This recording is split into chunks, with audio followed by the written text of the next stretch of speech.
তাফসীর কারক হযরতুল আল্লামা সরকার কবিরউদ্দিন সালেহী সাহেব আমাদের মধ্যে উপস্থিত হয়েছেন। কিছুক্ষণের মধ্যে আসসালামু আলাইকুম।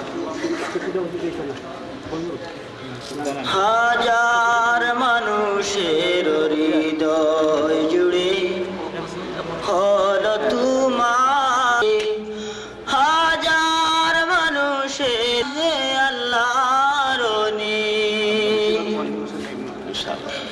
হে শাহজালালের উত্তর সুরি, শুদ্ধ তেলাওয়াত সেদান তোমারি। হে শাহজালালের উত্তর সুরি, শুদ্ধ তেলাওয়াত সেদান তোমারি। ফুলে ফুলে ভরিয়েছ বাগানগুলি। আলহামদুলিল্লাহ আলহামদুলিল্লাহ নাহমাদুহু ওয়া নাস্তাঈনুহু ওয়া নাস্তাগফিরুহু ওয়া নু'মিনু বিহি ওয়া নাতাওয়াক্কালু আলাইহি ওয়া নাউযু বিল্লাহি মিন শুরুরি আনফুসিনা ওয়া মিন সাইয়্যাতি আ'মালিনা। من يهد الله فلا مضل له ومن يضلله فلا هادي له ونشهد أن لا إله إلا الله وحده لا شريك له ونشهد أن سيدنا وحبيبنا وشفيعنا ومولانا محمدا عبده ورسوله صلى الله عليه وعلى آله وأصحابه وبارك وسلم، الذي أرسله بالحق بشيرا ونذيرا وداعيا إلى الله بإذنه وسراجا منيرا.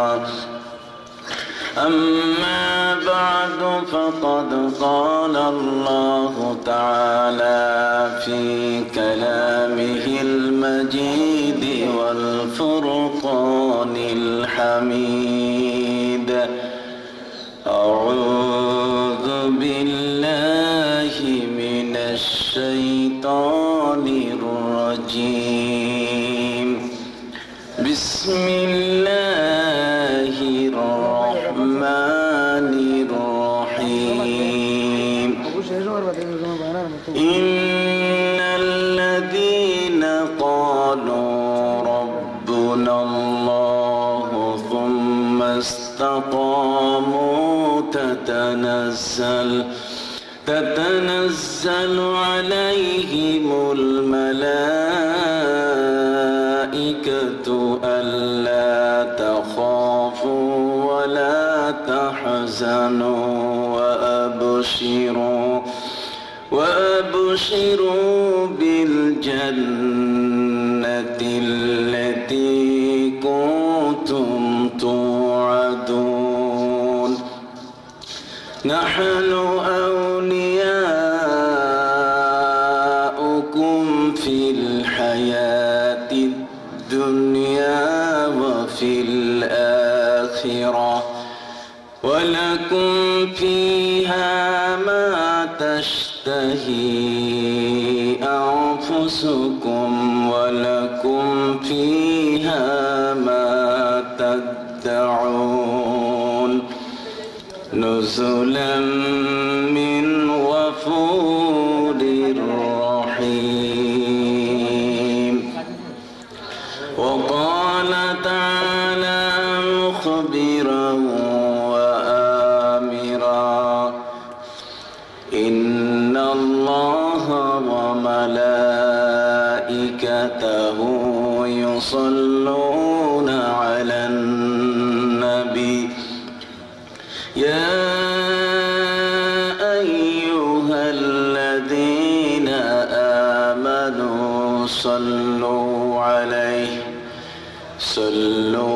عليه وسلموا تسليما. صل على سيدنا مولانا محمد وعلى آل سيدنا مولانا محمد اللهم صل على مولانا محمد وعلى آل سيدنا شفيع عصياتمه وسيلة بك ساتمه شفيع عصياتمه وسيلة بك ساتمه तुम्हें छोड़कर कहाँ जाओ बताओ या रसूल अल्लाह अल्लाहुम्मा सल्ली अला सय्यिदिना मौलाना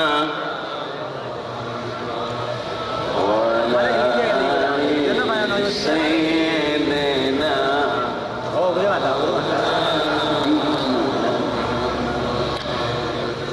রাখালগঞ্জ ডিকিউ আলিম মাদ্রাসা প্রাঙ্গণে আয়োজিত আজকের এ বার্ষিক মাহফিলের সমাপনী দিবসের সম্মানিত সভাপতি, মঞ্চে উপবিষ্ট হযরত ওলামা ইকরাম, অত্র দ্বীনী শিক্ষা প্রতিষ্ঠানের সম্মানিত অধ্যক্ষ, উপাধ্যক্ষ, আসাতিজা ইকরাম, শিক্ষক মণ্ডলী, ম্যানেজিং কমিটির সদস্য মণ্ডলী, এলাকার গণ্যমান্য ব্যক্তিবর্গ, আজকের এই মাহফিলে কষ্ট করে উপস্থিত সর্বস্তরের দিনদরদি মুসলমান ভাইরা, পর্দার আড়ালে আমার বোনেরা, আপনাদের সকলের প্রতি আমার আন্তরিক শুভেচ্ছা এবং প্রীতি। বহু কষ্ট হলেও সময় মতো আসতে পেরে আমি নিজকে ভাগ্যবান মনে করছি। আপনাদের মতো এতগুলো জান্নাতি মানুষের এই বিশাল সমাবেশে রাখালগঞ্জ মাদ্রাসার প্রাঙ্গণে অনুষ্ঠিত এই মাহফিলে আসতে পেরে আল্লাহর দরবারে শুকর আদায় করছি। আল্লাহ পাক রব্বুল আলামিন আপনাদের এবং আমাকে যে আলোচনাগুলো হচ্ছে তা দিয়ে যেন উপকৃত হওয়ার তৌফিক দান করেন, জোরে আমিন। আমি পবিত্র কালামুল্লাহ শরীফ থেকে আপনাদের সামনে কোরআনে হাকিমের আয়াত তেলাওয়াত করেছি।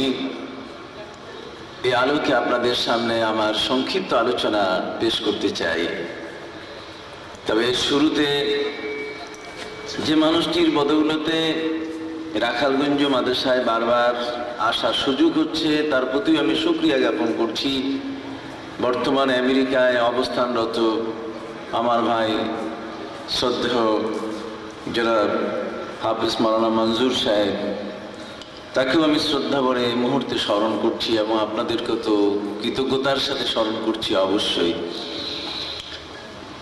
আপনারা আমরা সকলেই জানি ইসলাম এই পৃথিবীতে একটি সবচেয়ে বেশি আলোচিত ধর্ম। ইসলামের চেয়ে অন্য কোনো ধর্মের এত চর্চা নাই। জগতের সর্বত্রই ইসলামকে নিয়ে আজকে দারুণ গবেষণা হচ্ছে। গভীরভাবে পবিত্র কোরআনে হাকিমের আয়াতগুলোকে গবেষণা করা হচ্ছে।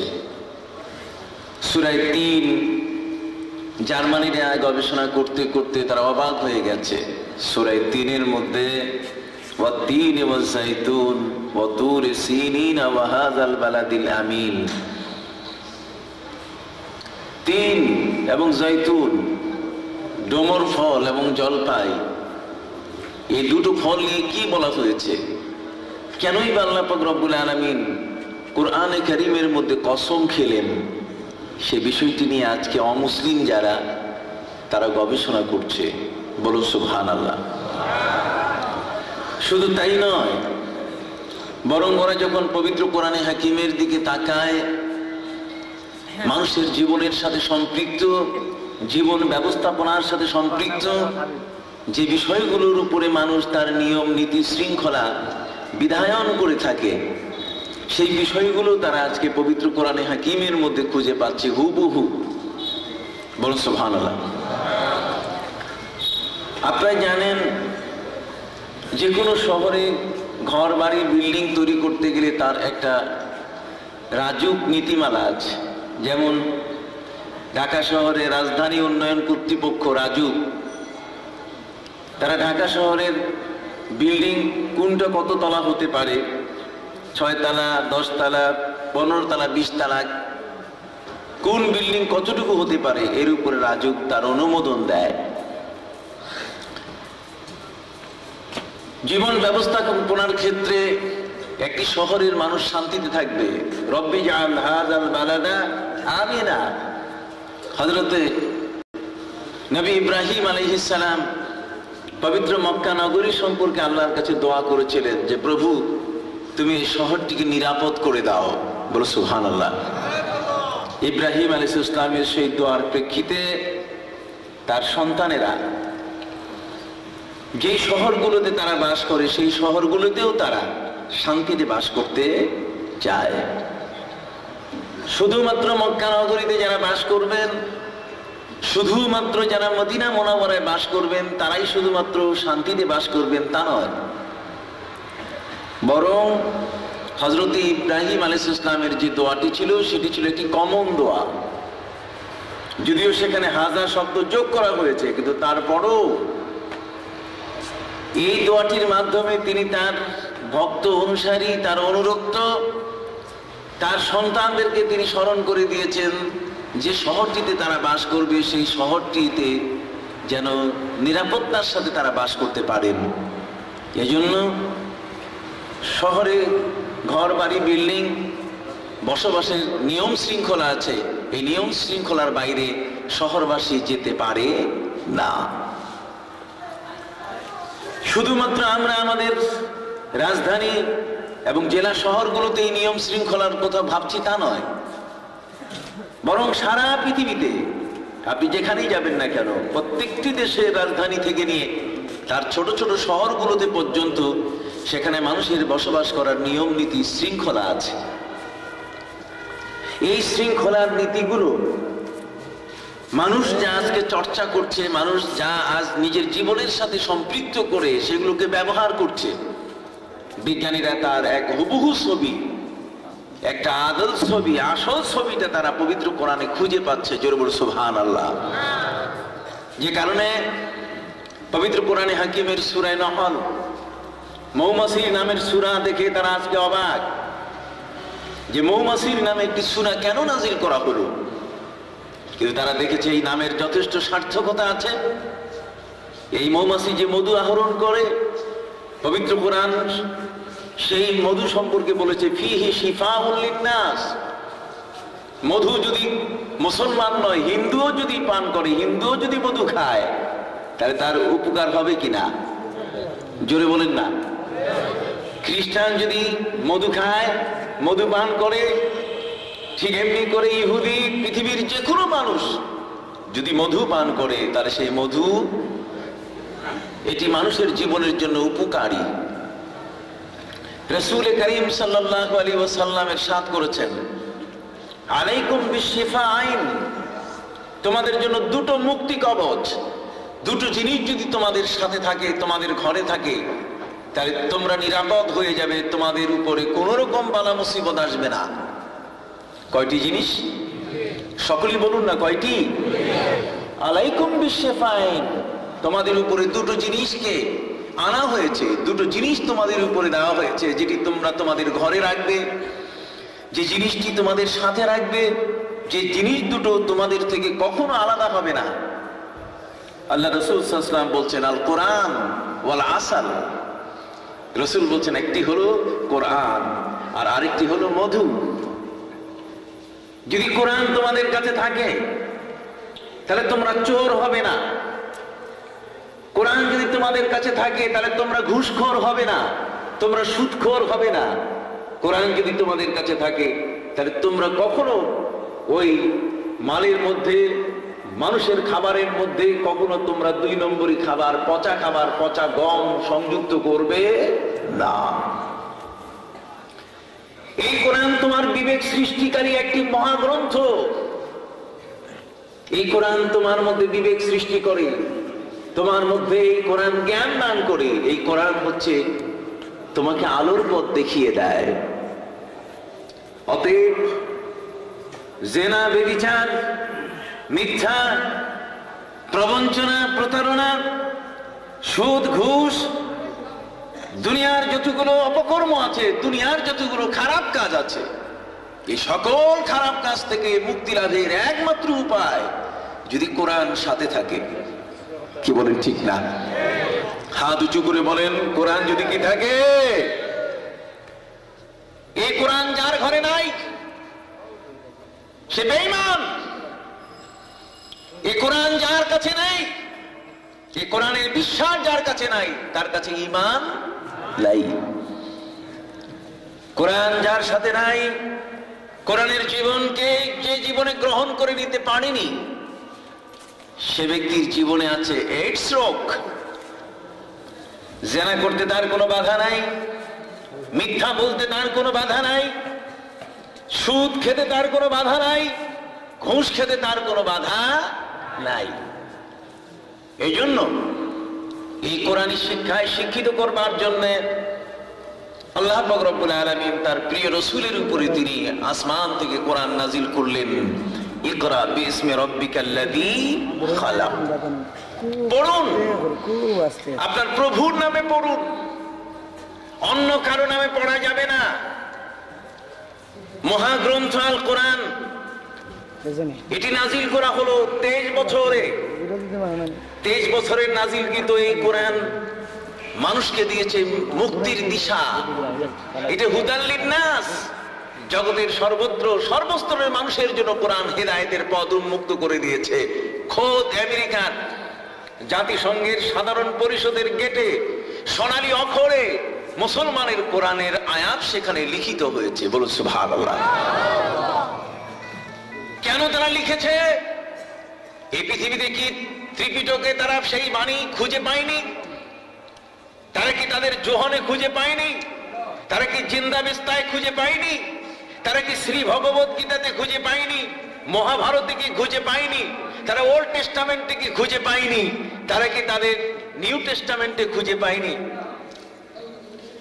তারা গোটা দুনিয়া মন্থন করেছে, সারা পৃথিবীর সর্বত্র দুনিয়ার যত ভালো কথাগুলো তারা সংগ্রহ করবার জন্য নোটিশ করেছে, প্রাণপণ চেষ্টা করেছে, কিন্তু শুধু পবিত্র কোরআনের সমকক্ষ কোন বাণী তারা এই জগতে কোথাও খুঁজে পায়।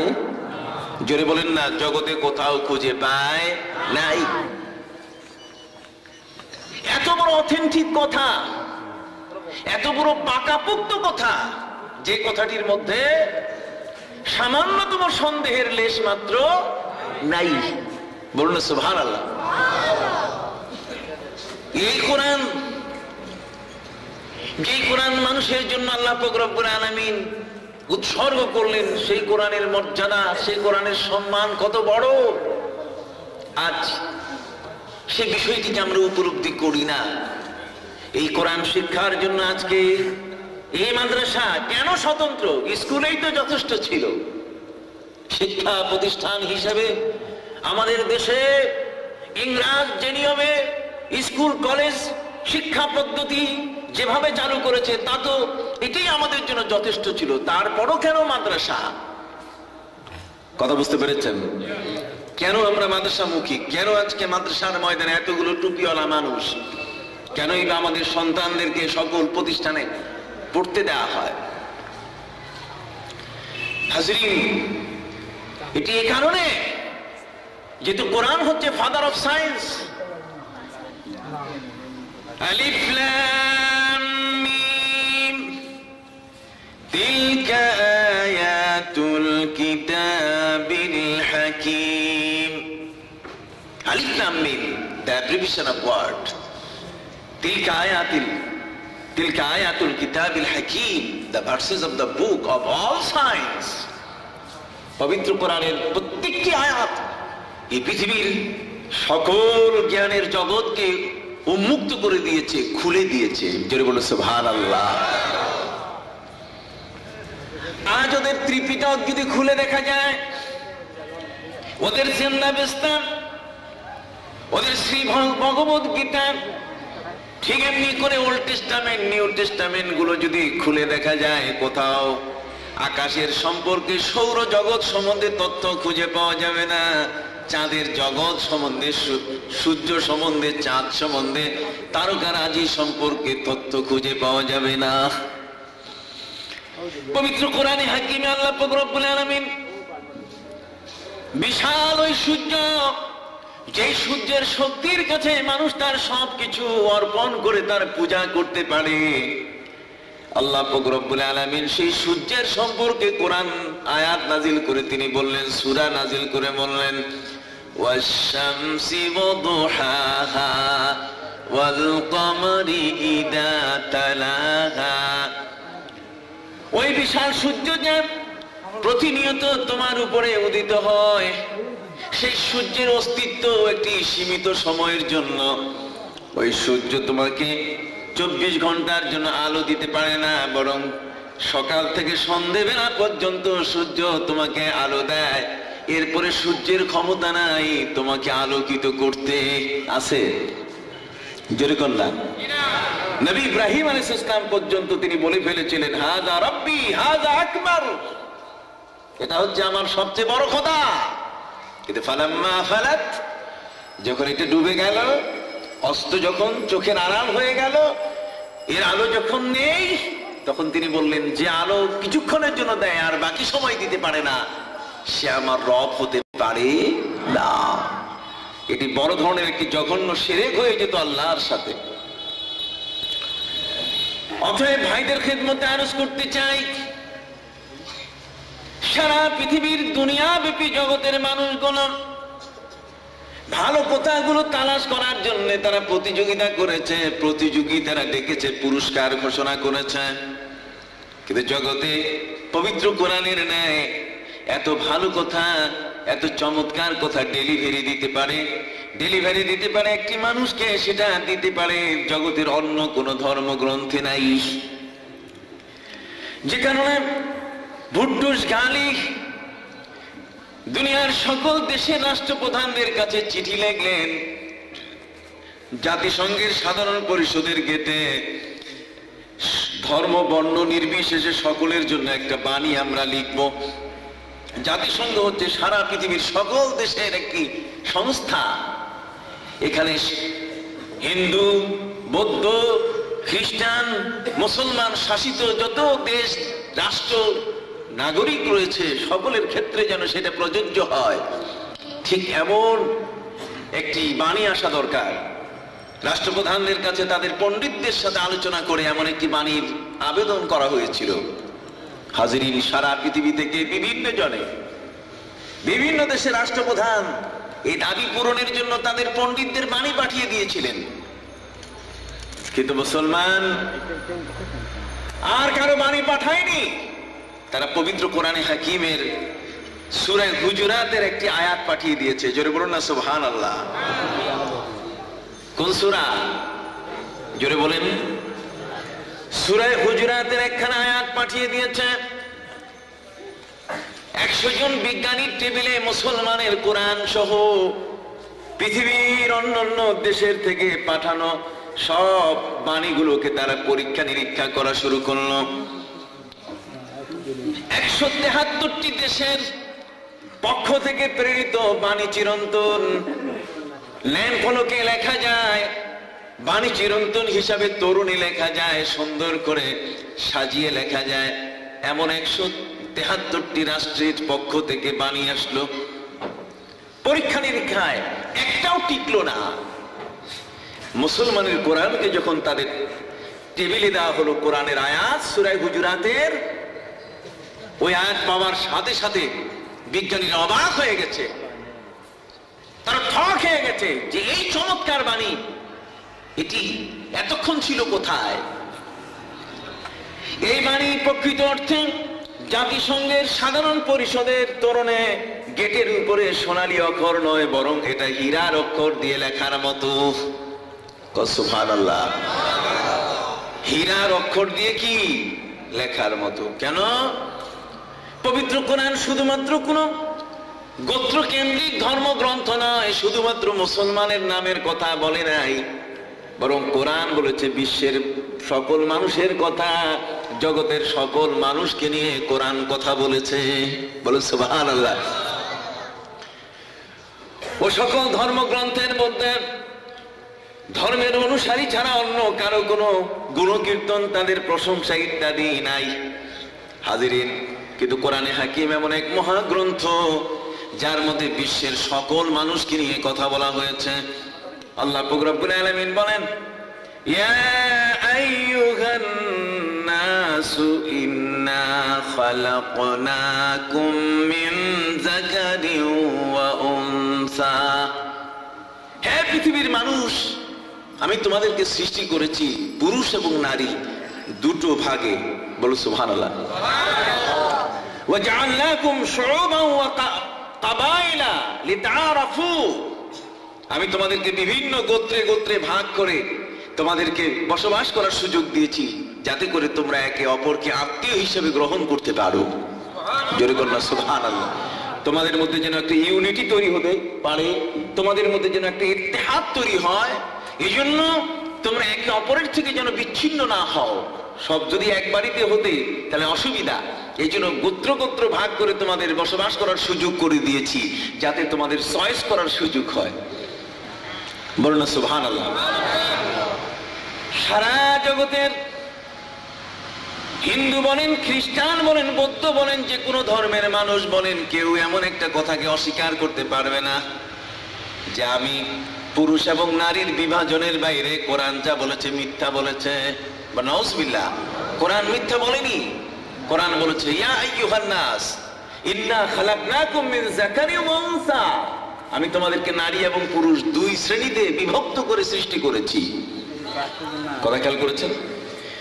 এই দুই শ্রেণীর বিভাজনের ক্ষেত্রে ওরা কোরআন তালাশ করা শুরু করলো। পৃথিবীর মধ্যে ছেলে আর পৃথিবীর মধ্যে মেয়ে, পুরুষ মানুষ এবং মহিলা মানুষ আল্লাহ সৃষ্টি করেছেন। পুরুষ এবং মহিলা সৃষ্টির যিনি মূল বক্তব্য পবিত্র কোরআনের মাধ্যমে দিলেন, সেই কোরআনে হাকিমের মধ্যে কি এমনটা আছে জগতের মধ্যে তিনি ছেলে এবং মেয়ে সৃষ্টি করেন কিভাবে, তার কাছে কি উপাদান আছে। সৃষ্টির ক্ষেত্রে যখন পুরুষ এবং নারী দুটো ভাগে তিনি সৃষ্টি করার কথা বললেন, তখন তার পক্ষ থেকে কি কোনো ব্যাখ্যা আছে যে এই সৃষ্টির পদ্ধতিটা কেমন? জোরে কন্যা সুবহানাল্লাহ। দুনিয়ার এমন কোন প্রশ্ন নাই যে প্রশ্নের উত্তর কোরআনে নাই। পবিত্র কোরআনে হাকিমে আল্লাহ পাক রব্বুল আলামিন বলেন, ওয়ালাকাদ খালাকনাল ইনসানা মিন সুলালাতিন মিন তিন সুম্মা জাআলনাহু নুতফাতান ফি قرارٍ مكين ثم خلقنا النطفة علقة فخلقنا العلقة مضغة فخلقنا المضغة عظاما فكسونا العظام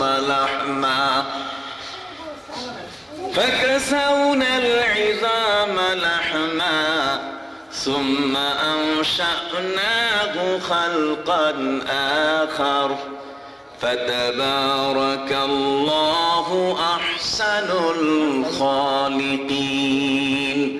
বড় করে বলেন সুবহানাল্লাহ।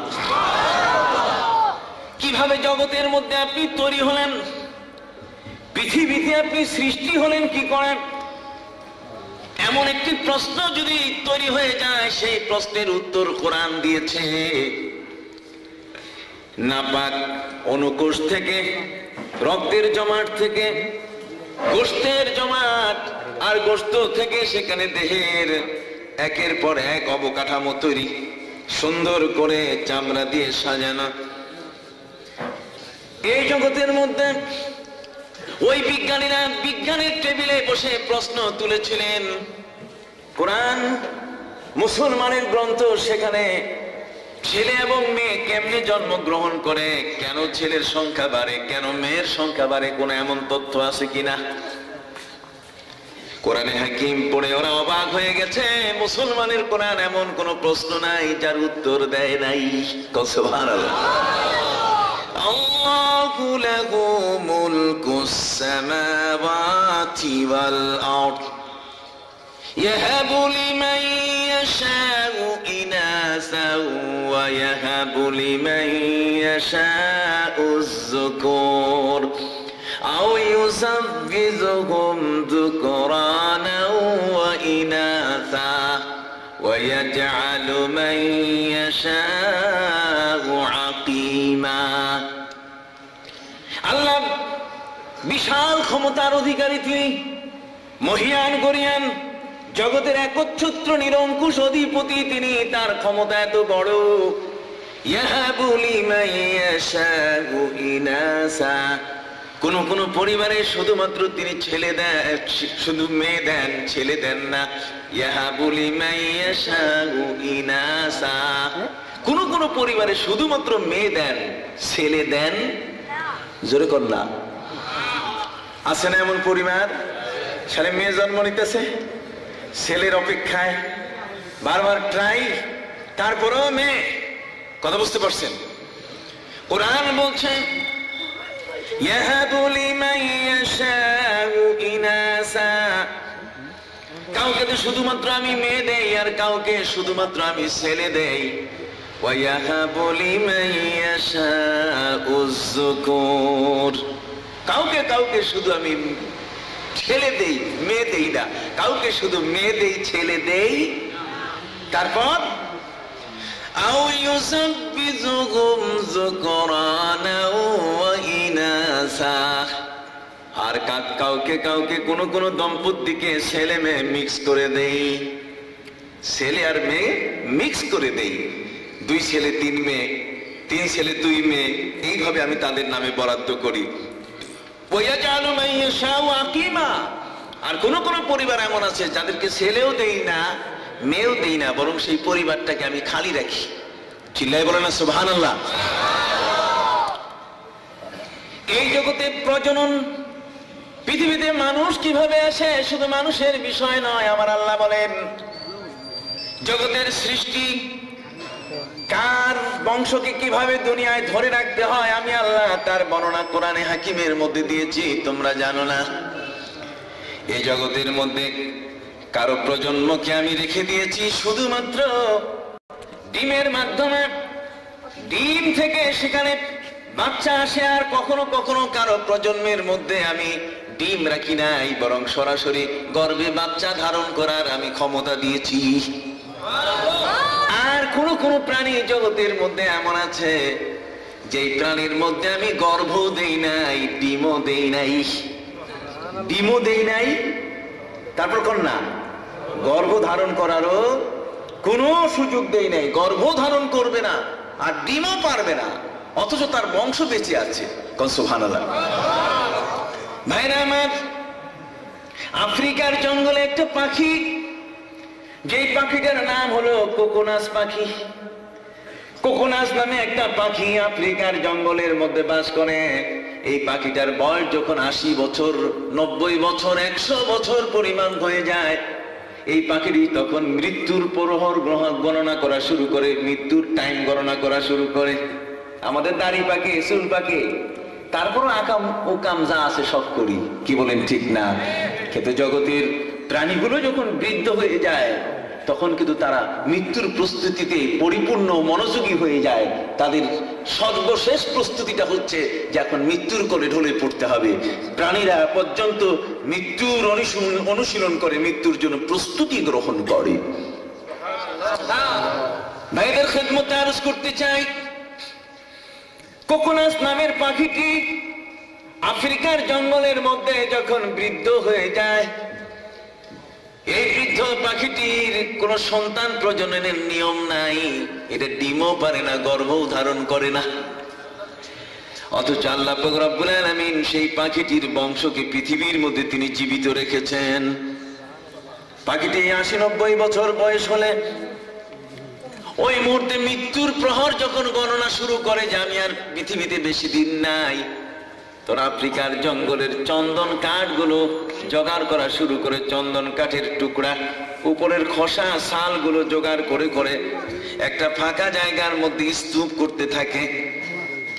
বছরের ফাল্গুন এবং চৈত্র মাসে যখন প্রখর রৌদ্র পড়ে, ওই রৌদ্র পড়লে চন্দন কাঠগুলো শুকিয়ে একেবারে টনটনা হয়ে যায়, শুকিয়ে এটা পোড়াবার উপযুক্ত হয়ে যায়। কিতাবের মধ্যে লেখা হয়েছে, আজাইবুল মাখলুকাত কিতাবের মধ্যে লেখা হয়েছে, পাখিটি তার বংশ ধরে রাখার জন্য, পাখিটি তার বংশকে ঠিক রাখার জন্য মৃত্যুর প্রস্তুতি হিসাবে চন্দন কাঠগুলো ফাল্গুন চৈত্র মাসের রৌদ্রে শুকাইয়া ওই চন্দন কাঠের স্তূপের মধ্যে ডিবির মধ্যে বসে যায়। পাখিটির নাকের মধ্যে 27টা ছিদ্র আছে। কয়টা? আপনার কথা কইতেছেন না যে কয়টা? আসেন না, কোরআন কেন আমরা পড়ি, কেন মাদ্রাসায় কোরআন পড়া হয়? দুনিয়ার সর্বত্র আজকে কোরআন সবচেয়ে বেশি আলোচিত একটি ধর্মগ্রন্থ। কথা বুঝতে পারছেন? আজ মুসলমানের দেশ প্রায় 59টি, কিন্তু পৃথিবীর প্রায় 180টি দেশের মধ্যে কোরআন শরীফের গবেষণা দস্তুর মতো শুরু হয়েছে। বলুন সুবহানাল্লাহ। মৌলবাদী বলে মুসলমানদেরকে ঠেকানো যাবে না। মুসলমান এই জাতি কোনোদিন কারো রাঙ্গা চক্ষু দেখে কখনো ভয় পায় না। এই জগতের হাজার ঘটনা ঘটেছে, শত শত ঘটনা এই জগতের মধ্যে এখনো বিদ্যমান আছে। রাঙ্গা চক্ষু দিয়ে কোনোদিন মুসলমানের ইমানকে কেড়ে নেওয়া যায় নি। সেদিন বুশ কালে হেনিল মানফুস, এই দুষ্ট দুরাচার বুশ, তিনি বলেছিলেন ইরাকের উপরে যখন আকাশ থেকে হামলা হবে, স্থলপথ থেকে হামলা হবে, নৌপথ থেকে যখন হামলা হবে, ঠিক ওই মুহূর্তে 25,000 পাদ্রী বাইবেল হাতে নিয়ে অপেক্ষমান। তারা ইরাকের ভিতরে ঢুকে পড়বে। ইরাকের মুসলমানদেরকে তারা বাইবেল পন্থী বানিয়ে ছাড়বে, খ্রিস্টান পন্থী বানিয়ে ছাড়বে। হাজরিন, এ ছিল তার এক মারাত্মক ঘোষণা। কিন্তু আল্লাহর মেহেরবানি আজকের এই সময়কাল পর্যন্ত দীর্ঘ 7-8টি বছর কেটে যাচ্ছে। হাজরিন, তার বেশি সময়কাল কেটে যাচ্ছে। ওই 25,000 পাদ্রী, 25,000 বাইবেল হাতে নিয়ে ইরাকের ভেতরে ঢুকেছিল। একজন ইরাকি কেউ মুসলমান থাকতে দেবে না, কোরআন ছিনিয়ে নিবে, কোরআন থেকে বিচ্ছিন্ন করে ফেলবে, ঈমান হারা করে ফেলবে। কিন্তু আল্লাহর মেহেরবানি, মুসলমানদের ইজ্জত লোপাট হচ্ছে। মুসলিম নারীরা, মুসলিমা নারী যারা, তারা বিপদগ্রস্ত, শিশুরা পর্যন্ত বিপদগ্রস্ত, বৃদ্ধরা পর্যন্ত বিপদগ্রস্ত, মুসলমানরা দারুণ ভাবে সেখানে বিপদগ্রস্ত। যে কারবালার আগুন সেদিন জ্বলে উঠেছিল, ইমাম হুসাইন রাদিয়াল্লাহু তাআলা আনহুর ওই সময় একই পরিবারের 72 জন মানুষ ফোরাতের প্রান্তরে কারবালায় যে ঘটনাটি ঘটেছে, যে আগুন জ্বলেছে, আজও কারবালার আগুন নিভে নাই। এখনো কারবালায় আগুন দাউ দাউ করে কি জ্বলছে। হাজরিন, কত শত ঘটনা ঘটে গেল। সেই ইরাক আজ মজলুম একটি দেশ, আজ বেঈমানদের হাতের কিরানকে খেলনার পাত্র, খেলনার পুতুলের মতো হয়ে গেছে। অথচ আল্লাহর মেহেরবানি, এত বছর ধরেও মার্কিনীদের হামলার পরও, বাইবেলের হামলার পরও, পাদ্রীদের হামলার পরও তার একজন ইরাকি মুসলমানকে খ্রিস্টান বানাতে পারে নাই। জোরে বলেন সুবহানাল্লাহ। নারায়ে তাকবীর।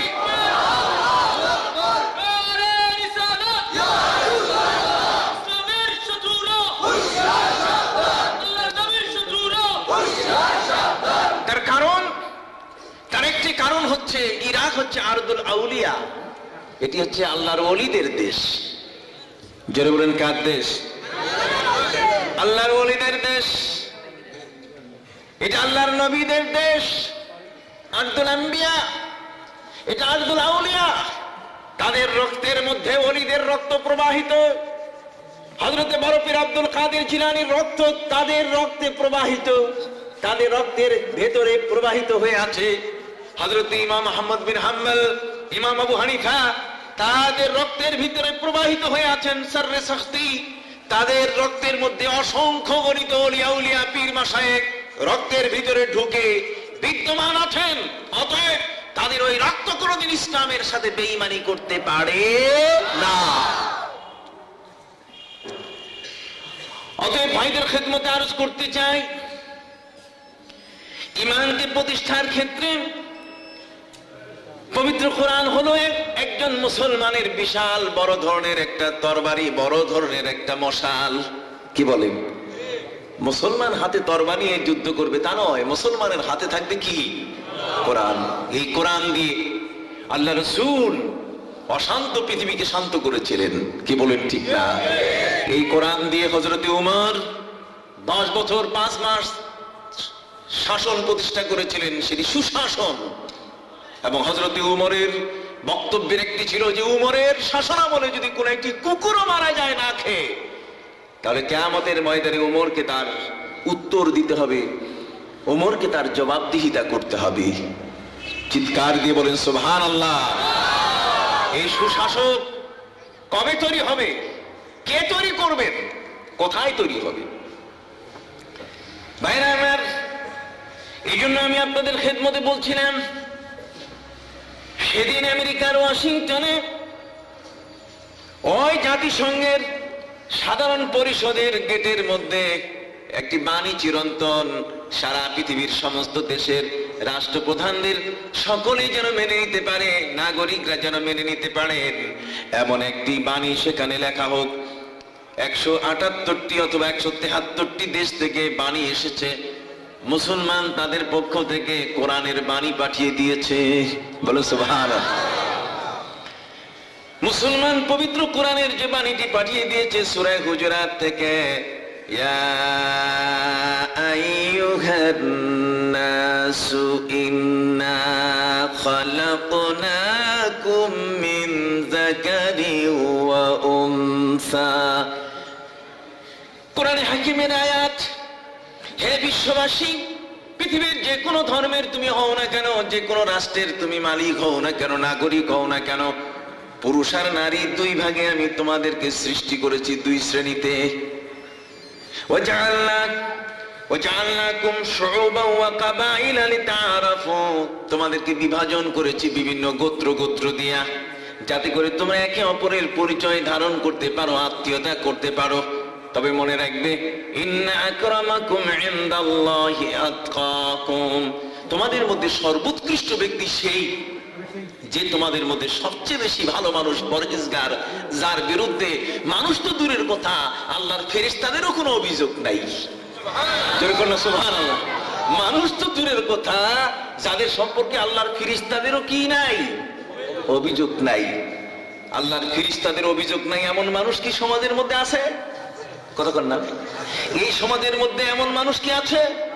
খুব গুটি কতক 2-1জন মানুষ পাওয়া যাবে হয়তোবা, যাদের সম্পর্কে আল্লাহর ফেরেশতাদেরও কোনো অভিযোগ নাই।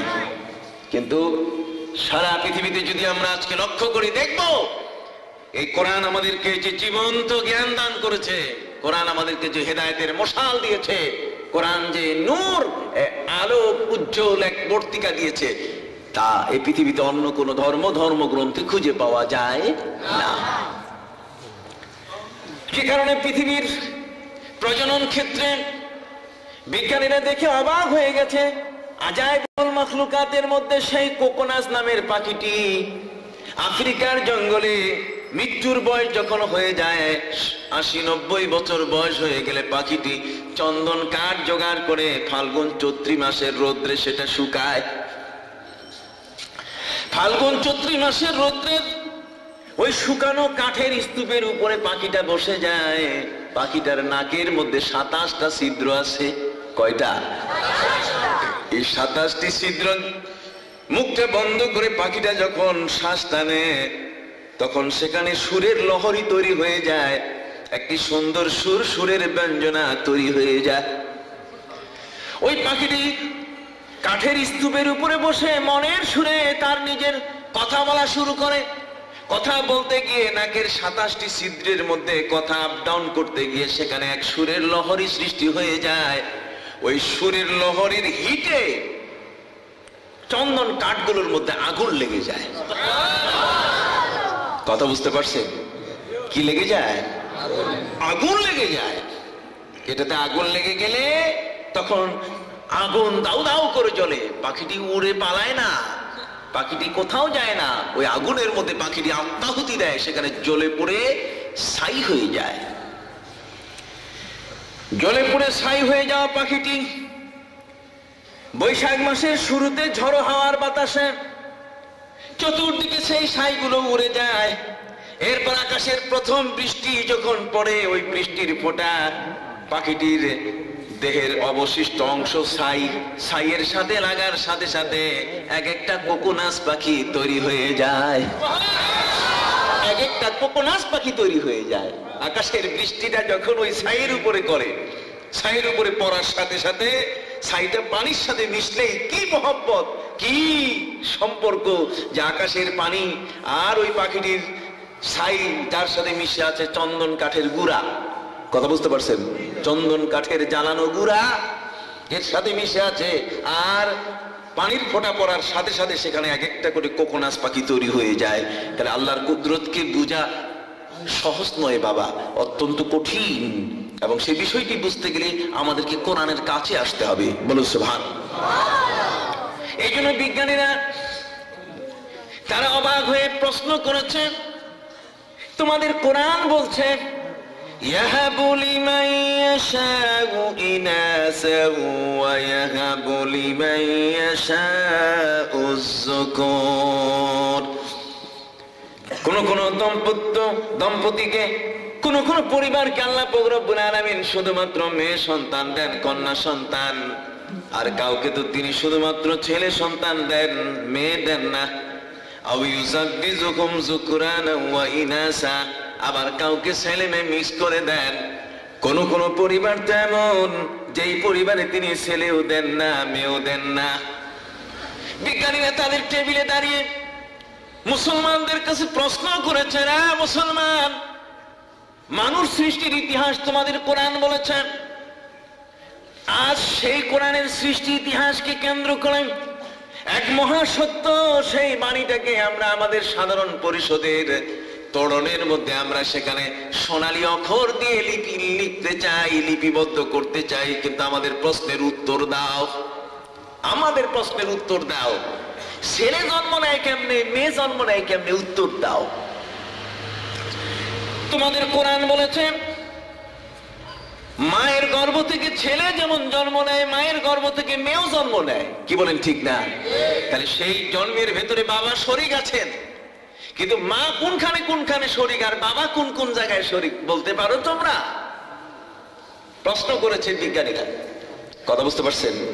আপনি অবাক হয়ে যাবেন আপনার জীবন তথ্য নিয়ে কোরআন যে তথ্য উপস্থিত করেছে বিশ্ববাসীর কাছে, যে কারণে আজকে সারা পৃথিবীতে সবচেয়ে বড় আলোচিত গ্রন্থ হলো আল কোরআন।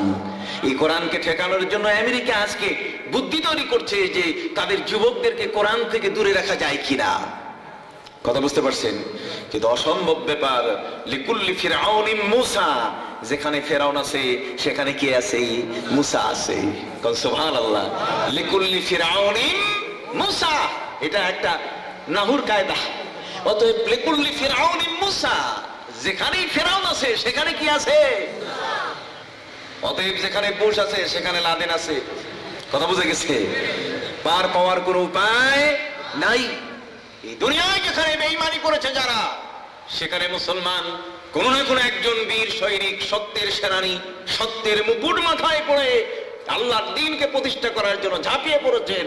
সে জায়গায় তারা কখনো পিছপা হন নাই। তাদের রাঙা চক্ষু, তাদের বিশাল তীর, তাদের সেনা দলের বহর তাদের অগ্রযাত্রাকে ব্যাহত করতে পারে নাই। বরং তারা তো এমন হয়েছেন যে ইমানের উপরে প্রতিষ্ঠিত মানুষগুলো, ইমানের উপরে প্রতিষ্ঠিত মানুষগুলো তারা যুদ্ধের ময়দানে পর্যন্ত তাদের নামাজ চালিয়ে গেছেন। বলুন না সুবহানাল্লাহ। ইমানের শক্তি ছিল তাদের এতই বড়, কোরআন তাদের সাথে থাকার কারণে তারা এত পরিপুষ্ট হয়েছিলেন। বিশ্বাস, আকীদা, তাদের মন মানসিকতা ছিল এত পরিপুষ্ট, তারা ছিলেন ইমানের হৃষ্টপুষ্ট মানুষ, তাদের ইমান দুর্বল ছিল না। কতক্ষণ না? আমাদের ইমান তো একটা চা খাওয়াইলেই গোল হয়ে যায়। কতক্ষণ না? এক কাপ চা খাওয়াইলে ইমান কি হয়ে যায়? গোল হইয়া যায়। ইমান আর পাওয়া যায় না। তখন কয় কোন জায়গায় ভোট দিব, ব্যালটটা দেখাও। কথা বুঝতে পারছেন? সিল মারবো কোন জায়গায়, এক চায়ের ঠেলায় গোল হইয়া যায়। কথা বুঝতে পারছেন? মিজান চৌধুরী সাহেব এক সময় বলেছিলেন, যিনি প্রধানমন্ত্রী ছিলেন, কথা বুঝতে পারছেন, তিনি একবার বলেছিলেন যে রংপুর দেশ বাহির দেশ, ওই দেশের মধ্যে একটা ভোট দিতে গেলে বেশি কিছু দরকার নেই, একটা সিগারেটের পাশা যথেষ্ট। কথা বুঝতে পারছেন? একটা সিগারেটের কি পাশা, বুঝেন তো? মানে খাওয়া দাওয়ার সিগারেট টানার পরে শেষে যে অংশটা থাকে ওইটা সিগারেটের পাশা। কথা বুঝতে পারছেন? এই একটা সিগারেটের পাশাই একটা ভোট নেওয়ার জন্য যথেষ্ট। আপনার কথা বুঝতে পারছেন? আমরা দুর্বল, এত দুর্বল যে আমাদের কাপুরুষত্ব সবচেয়ে বড়, অথচ নিজের ধর্মের উপরে প্রতিষ্ঠার ক্ষেত্রে যদি বিজাতিদের ইতিহাস তুলে নিয়ে আসি তাহলে সেখানে আমাদের মাথা নত হয়ে আসে। সম্রাট আওরঙ্গজেব দোতলার উপরে বসে আছেন, পুলিশ ইয়া বড় লম্বা দাড়িওয়ালা, বিশাল পাগড়িওয়ালা একটা মানুষ, গাল ভরা দাড়ি, লম্বা জামাওয়ালা, সেই মানুষটার কোমরে রশি লাগিয়ে আদালতে নিয়ে যাচ্ছে। আওরঙ্গজেব তিনি অলি মানুষ ছিলেন। কথা বুঝতে পারছেন? তিনি ছিলেন কি? অলি মানুষ। কাঠের খড়ম পড়তেন। কাঠের খড়ম পড়া মানুষটা দোতলার উপর থেকে দেখলেন যে এত বড় একজন আলেম, এত বড় একজন আল্লাহওয়ালা দরবেশ, যার জামা হচ্ছে পায়ের গোড়ালির উপর পর্যন্ত, যার মাথায় টুপি দেখা যায় না, পাগড়িটা এত সুন্দর, গাল ভরা দাড়ি, টস টস, একেবারে কমলা লেবুর মতো স্বাস্থ্যটা। কথা বুঝতে পারছেন? এত চমৎকার লম্বা জামা, পাগড়ি আর গাল ভরা কি দাড়ি, সেই লোকটার কোমরে রশি লাগিয়ে তাকে আদালতে নিয়ে যাওয়া হচ্ছে। এমন একজন দরবেশ, এমন একজন মুত্তাকি পরহেজগার মানুষকে আদালতে নিয়ে যাওয়া হচ্ছে অপমান করে, কোমরে রশি লাগিয়ে। আওরঙ্গজেব এটা মেনে নিতে পারেন নাই। আওরঙ্গজেব দোতলার উপর থেকে খড়ম পড়ে নিচে চলে এলেন, আদালতে উপস্থিত হলেন। আদালতে যাবার পরে মুনসেফ যিনি বিচারক, সেই বিচারকের কাছে তিনি অনুরোধ জানালেন, মুনসেফ, এত বড় একজন দরবেশ মানুষ, অলি মানুষ, গাল ভরা দাড়ি, মাথায় বিশাল পাগড়ি, টুপি দেখা যায় না, পাগড়িটা এত বড়, টুপি গায়েব হয়ে গেছে, লম্বা জামা, ইমামতি দিলে কেউ অখুশি হবে না, ঠিক এমন একটা মানুষের কোমরের মধ্যে রশি লাগাইয়া বিচারের মঞ্চে তাকে নিয়ে আসা হয়েছে, কাঠ গোড়ায় দাঁড় করানো হয়েছে, এটা আমি পছন্দ করছি না। মুনসেফ যিনি বিচারক, তিনি বলছেন, জাহাপনা, আপনি আমাকে মাফ করবেন, এই আদালতের প্রধান তো আপনি।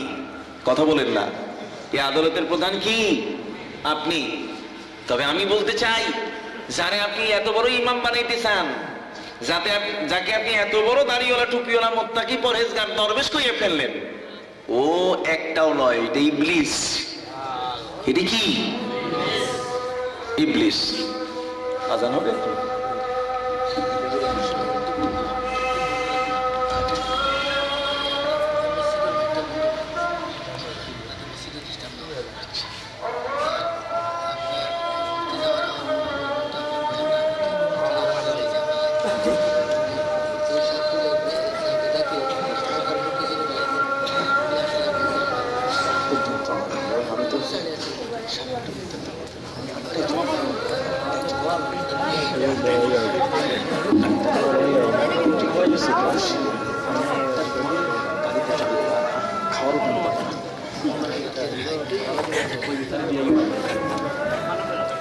এখন আজান হচ্ছে।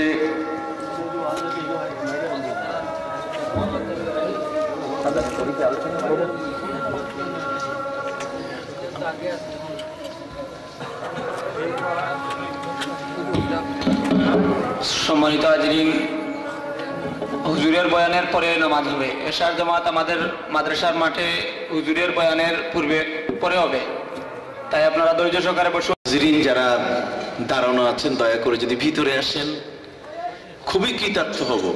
আপনারা যারা মাঝের ফাঁকা জায়গাগুলা এগুলো একটু পূরণ করে বসেন, দেখি একটু সামনে আমার সাথে জিকির করে করে একটু আগায় আগায় আসেন। আল্লাহ আল্লাহ আল্লাহু লা ইলাহা ইল্লাহু, আল্লাহ আল্লাহ আল্লাহু লা ইলাহা,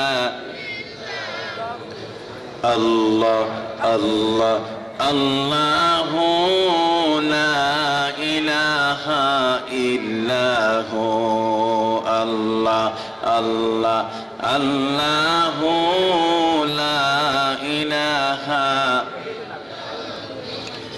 আল্লাহ আল্লাহ আল্লাহু লা ইলাহা। আলহামদুলিল্লাহ। কানায় কানায় প্যান্ডেল যতটুকু মানুষ ভরে গেছে, বলুন আলহামদুলিল্লাহ। আরো জোরে বলুন আলহামদুলিল্লাহ।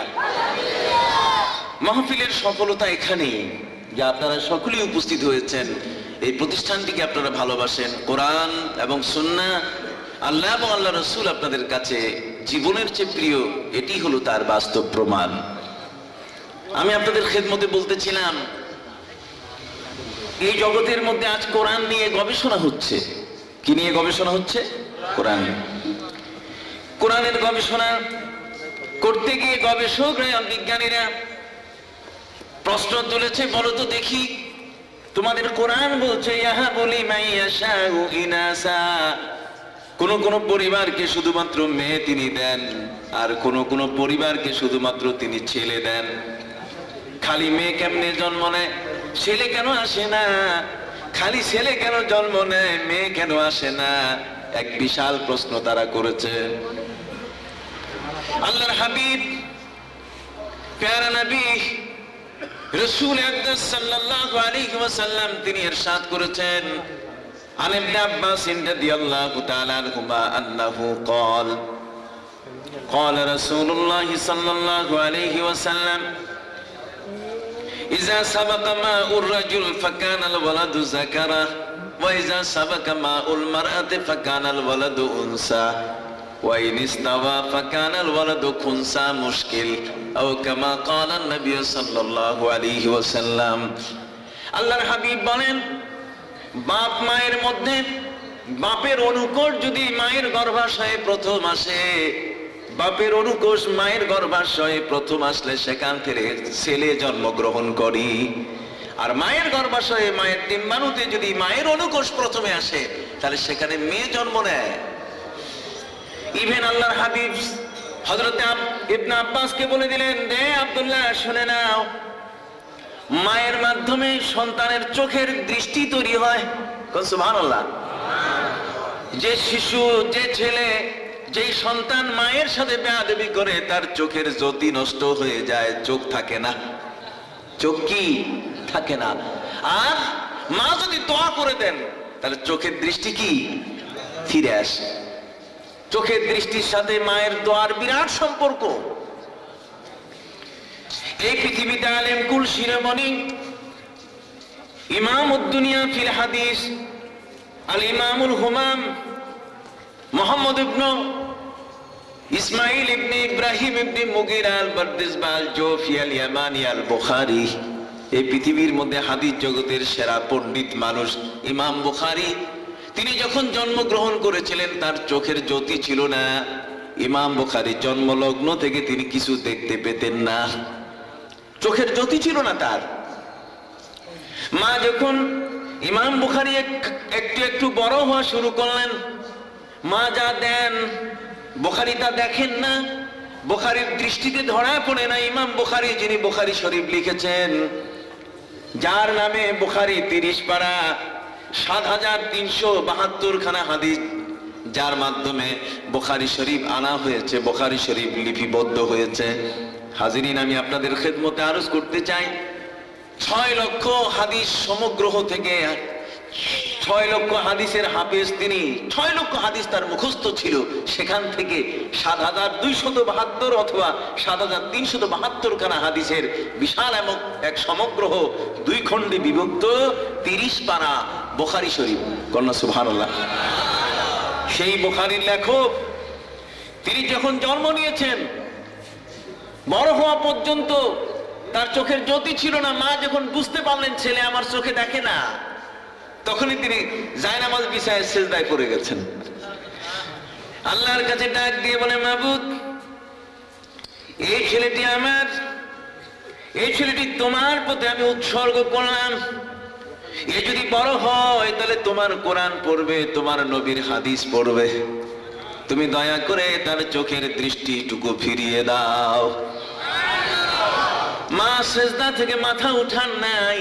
এর আগে ইমাম বুখারী দৌড়িয়ে মায়ের কোলে এসে মায়ের গালে চুমু দেওয়া শুরু করেছে। মা, আমি তোমার 2 গাল, তোমার মুখমণ্ডল পুরো আমি দেখতে পাচ্ছি। জোরে কন্যা সুবহানাল্লাহ। আল্লাহর হাবিব বলেছেন, মায়ের মাধ্যমে সন্তানের চোখের দৃষ্টি তৈরি হয়, বাপের মাধ্যমে মাথার চুল তৈরি হয়, মায়ের মাধ্যমে চামড়ার কালার তৈরি হয়।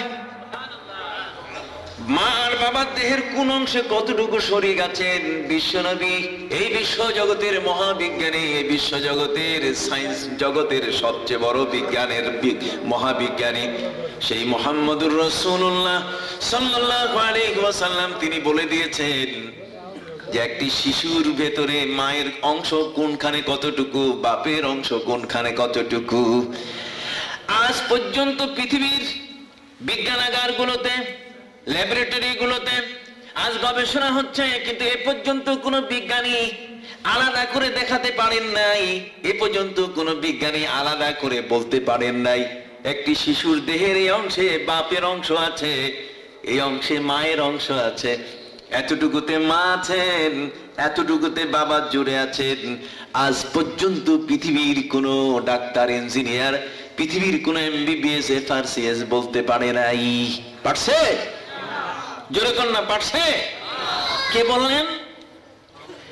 তিনি বললেন যার সম্পর্কে আল্লাহ বলেছেন, মা কুনতা তাতলু মিন ক্বাবলিহি মিন কিতাবিন ওয়ালা তাখুতুহু বিয়ামিনিক ওয়ালা তাখুতুহু বিয়ামিনিকা ইদাল লারতাবাল মুবতিলুন। আল্লাহ বলছেন, নবী, আমি আপনাকে ইতিপূর্বে তৌরাত, ইনজিল সহ আসমানি গ্রন্থগুলো পড়াই নাই, যদিও আপনার গ্রন্থের মর্যাদা কোনো অংশে কম নয়। বলো সুবহানাল্লাহ। এই জগতের মধ্যে ধার্মিক হিসাবে দুনিয়ার যত মানুষ ধর্ম পালন করে, তার মধ্যে মুসলমান যারা, তাদের ধর্মের প্রতি অবিচল বিশ্বাস অন্যান্য ধর্ম অবলম্বী মানুষের চেয়ে অনেক বেশি। সুবহানাল্লাহ। ওয়ালাউ কুতিলতা আও হুররিকতা, যদি তোমারে কেটে কেটে টুকরো টুকরো করে দেয়, কথা বুঝে গেছে, জবাই করে যদি তোমারে শেষ করে দেয়, তারপর একজন মুসলমানের কণ্ঠে কোনোদিন সে আল্লাহর সাথে শরীক এমন কোন শব্দ উচ্চারণ করবে না। করবে? যদি তাই হতো তাহলে হযরত খুবাইব রাদিয়াল্লাহু তাআলা আনহু তিনি সহজভাবে বলে দিতেন। যদি তাই হতো তাহলে ইসলামের শুরুতে ওই বেলালে হাবাসী, বেলাল ইবনে আবি রাবাহ, তিনি নিজেও ওই বিশাল নির্যাতনের কবল থেকে রক্ষা করার জন্য, নিজেকে বাঁচানোর জন্য তিনি বলতে পারতেন যে আল্লাহ এক নয় বরং আল্লাহ অনেক। এই জগতের মধ্যে অনেক এলার কথা তিনি বলতেন, কিন্তু তা না বলে তিনি বলেছেন আহাদ আহাদ। কণ্ঠ যদি ছিঁড়েও ফেলা হয়, তারপরও তার কণ্ঠের মধ্য থেকে আহাদ আহাদ শব্দ বের হবে। হযরত বেলালে হাবাসী তিনি নিজেও বলে দিয়েছেন, রে উমাইয়া, তুমি আমার মনিব শুনে নাও, তুমি যদি আমার অঙ্গ প্রত্যঙ্গ গুলো কেটে কেটে টুকরো টুকরো করে যদি আগুনে জ্বালিয়ে দাও, তাও সেই আগুনের আঙ্গারার ভেতর থেকে তুমি আমি বেলালে হাবশীর আহাদ আহাদ, আল্লাহ এক এমন কথাটি তুমি শুনতে পাবি। জোরে কন্যা সুবহানাল্লাহ। এমন কথাটি কি? শুনতে পাবে। এই পৃথিবীতে কিছু মানুষ এমন আছে যারা ঈমানকে এমন ভাবে রপ্ত করেছেন, বলুন না সুবহানাল্লাহ। ঈমানটাকে এমন ভাবে কি রপ্ত করেছেন যে চায়ের ঘোলে গোল হইয়া যায় না, সিগারেটের পাছায় ভোট মারার দিশা নষ্ট হয় না। কথা বুঝতে পারছেন? বরং আজ আমরা ঈমানদার, ওই ঈমানের উপরে প্রতিষ্ঠিত ব্যক্তি আমরা, যারা কখনো ঈমানের থেকে বিচ্ছিন্ন হওয়ার মানুষ নই, অথচ আজ আমরা নষ্ট হয়ে যাচ্ছি নানা কারণে। কথা বুঝতে পারছেন? আজ আমাদের ঘরে কোরআন নেই, অথচ এই কোরআন সম্পর্কে আল্লাহর হাবিব বলেছেন, ইন্নাল্লাহা ইয়ারফাউ বিহি আকওয়ামান ওয়া ইয়াদাউ বিহি আকওয়ামান। আল্লাহর হাবিব বলেন, এই কোরআন ধরে এক জাতি মাথা উঁচু করে পৃথিবী শাসন করেছিল। কি বলেন? এই কোরআন একটি জাতিকে উঁচু করে পৃথিবীর বিশাল সম্মানের সিংহাসনে বসিয়ে দিতে পারে। কোরআনের সেই ক্ষমতা আল্লাহ দান করেছেন, বলুন সুবহানাল্লাহ। এই কোরআনের সামনে আসলে পণ্ডিত পণ্ড হইয়া যায়, বলেন না? পণ্ডিত কি হয়? পণ্ড হইয়া যায়, লন্ড ভণ্ড হইয়া যায়। পণ্ডিতের পণ্ডিত্য থাকে না, পণ্ডিত বোবা হইয়া যায় কোরআনের কাছে, বলুন না সুবহানাল্লাহ। বিজ্ঞানী কোরআনের কাছে আসলে বোবা হইয়া যায়। এই কোরআন এমন এক নবীর উপরে নাজিল করা হলো যার সম্পর্কে আল্লাহ বলেন, মা কুনতা তাতলু মিন ক্বাবলিহি মিন কিতাবিন ওয়ালা তাখুতুহু বিয়ামিনিক। হে নবী, ইতোপূর্বে আসমানি কোন গ্রন্থ পড়ানোর কোন নিয়ম আমি আপনার হাতে তুলে দেই নাই। তৌরাতও আপনি পড়েন নাই, ইনজিলও পড়েন নাই, আপনি জবুরও পড়েন নাই। ওয়ালা তাখুতুহু বিয়ামিনিক। আর আমি আপনাকে লেখা শিখাই নাই। যদি আমি আপনাকে লেখা শিখাতাম আর তৌরাত জবুর ইনজিল ওই আসমানি গ্রন্থগুলো যদি আপনি সবগুলো ঠোঁটস্থ মুখস্থ করে রাখতেন, তাহলে আপনার যুগের কাফিররা আপনার সম্বন্ধে বলে বেড়াচ্ছ যে আপনি ওগুলো দেখে দেখে নতুন করে কোরআন তৈরি করে লিখে উপস্থিত করছেন। আল্লাহ বলছেন, এই হিকমতটা কোরআন যেন মানা সহজ হয়, কোরআন মানতে গিয়ে যেন কোনো কাফেরের বাধা সৃষ্টি না হয়, বিবেক দিয়ে যেন প্রতিবন্ধকতার সৃষ্টি না আসে। যে কারণে আমি আপনাকে দুটো বিষয় অফ রেখেছি। একটি হলো যে ওই গ্রন্থগুলোর তথ্য আমি আপনাকে দিয়েছি, কিন্তু আমি আপনাকে পড়াই নাই। কথা বুঝতে পারছেন? আর আমি আপনাকে ওই লেখার বিষয়টাকে স্টপ করে রেখেছি এই কারণে যে যাতে ওদের ইসলাম গ্রহণ করাটা কি হয়ে যায়, সহজ হয়ে যায়। অথচ সেই নবী যিনি লেখেন না, ওই নবী যিনি তৌরাত ইনজিল জবুর পড়েন না, আর সেই নবী মুহাম্মদুর রাসূলুল্লাহ সাল্লাল্লাহু আলাইহি ওয়াসাল্লামের দরবারে এসে হযরতে উমরে ফারুক রাদিয়াল্লাহু তাআলা বলছেন, হুজুর গো, আপনি তো তৌরাত শুনেন নাই, ও নবী আপনি তো ইনজিল শুনেন নাই, আমার কাছে তৌরাতের একটা সেরা পৃষ্ঠা আছে, ওই তৌরাতের সেরা পৃষ্ঠাটা আমি আপনার কাছে পড়ে শোনাই। নবীজির সামনে হযরতে উমর তৌরাতের সেরা পৃষ্ঠার প্রথম লাইন পড়ে শোনালেন, আর নবীকে বলেন, হুজুর প্রথম লাইনের মধ্যে তৌরাতে এই বলা আছে। দ্বিতীয় লাইন পড়ে হযরতে উমর বলছেন, হুজুর দ্বিতীয় লাইনে এই বলা আছে। হযরত আবু বকর পাশে, আবু বকর একবার উমরের দিকে তাকাচ্ছেন আর একবার তাকাচ্ছেন নবীর দিকে। হযরত আবু বকর সিদ্দিক রাদিয়াল্লাহু তাআলা নবীজির দিকে তাকিয়ে তিনি ভয় পেয়ে গেলেন। হযরতে উমর সেদিকে লক্ষ্যই দেন নাই, হযরতে উমরের কোনো খবর নাই। নবীজি রেগে গেছেন, নবী রেগে কঠিন অবস্থা ধারণ করেছেন। আল্লাহর হাবিব উমরের এই বিষয়টিতে তিনি কি হয়ে গেছেন, গোসা হয়ে গেছেন বিশাল। কে গোসা হয়েছেন? আল্লাহ রসুল, হাবিবে পাক রাসূল আকরাম সাল্লাল্লাহু আলাইহি সাল্লাম, তিনি মারাত্মক ধরনের গোসা হয়ে গেছেন যে উমর আমার সামনে তৌরাত পড়ছে। কি বলেন, ঠিক না? নবীজি চেয়েছিলেন নবীর সামনে উমর কোরআন পড়বে। কোন সুবহানাল্লাহ। আমাদের দেশে অনেক হুজুর আসে, বাইবেল হুজুর নাম কি? কতক্ষণ না বাইবেল হুজুর, কোথায় কোথায় বাইবেলের রেফারেন্স? নো, কোথায় কোথায় কোরআনের রেফারেন্স দাও। আমার কোরআন এই পৃথিবীর মধ্যে একটি শ্রেষ্ঠ গ্রন্থ, এর রেফারেন্সই ইসলামের জন্য যথেষ্ট। কি বলেন, ঠিক না? জোরে করলে হাত তুলে, ঠিক কিনা? তোমাদের তৌরাতের রেফারেন্স আমাদের দরকার নাই।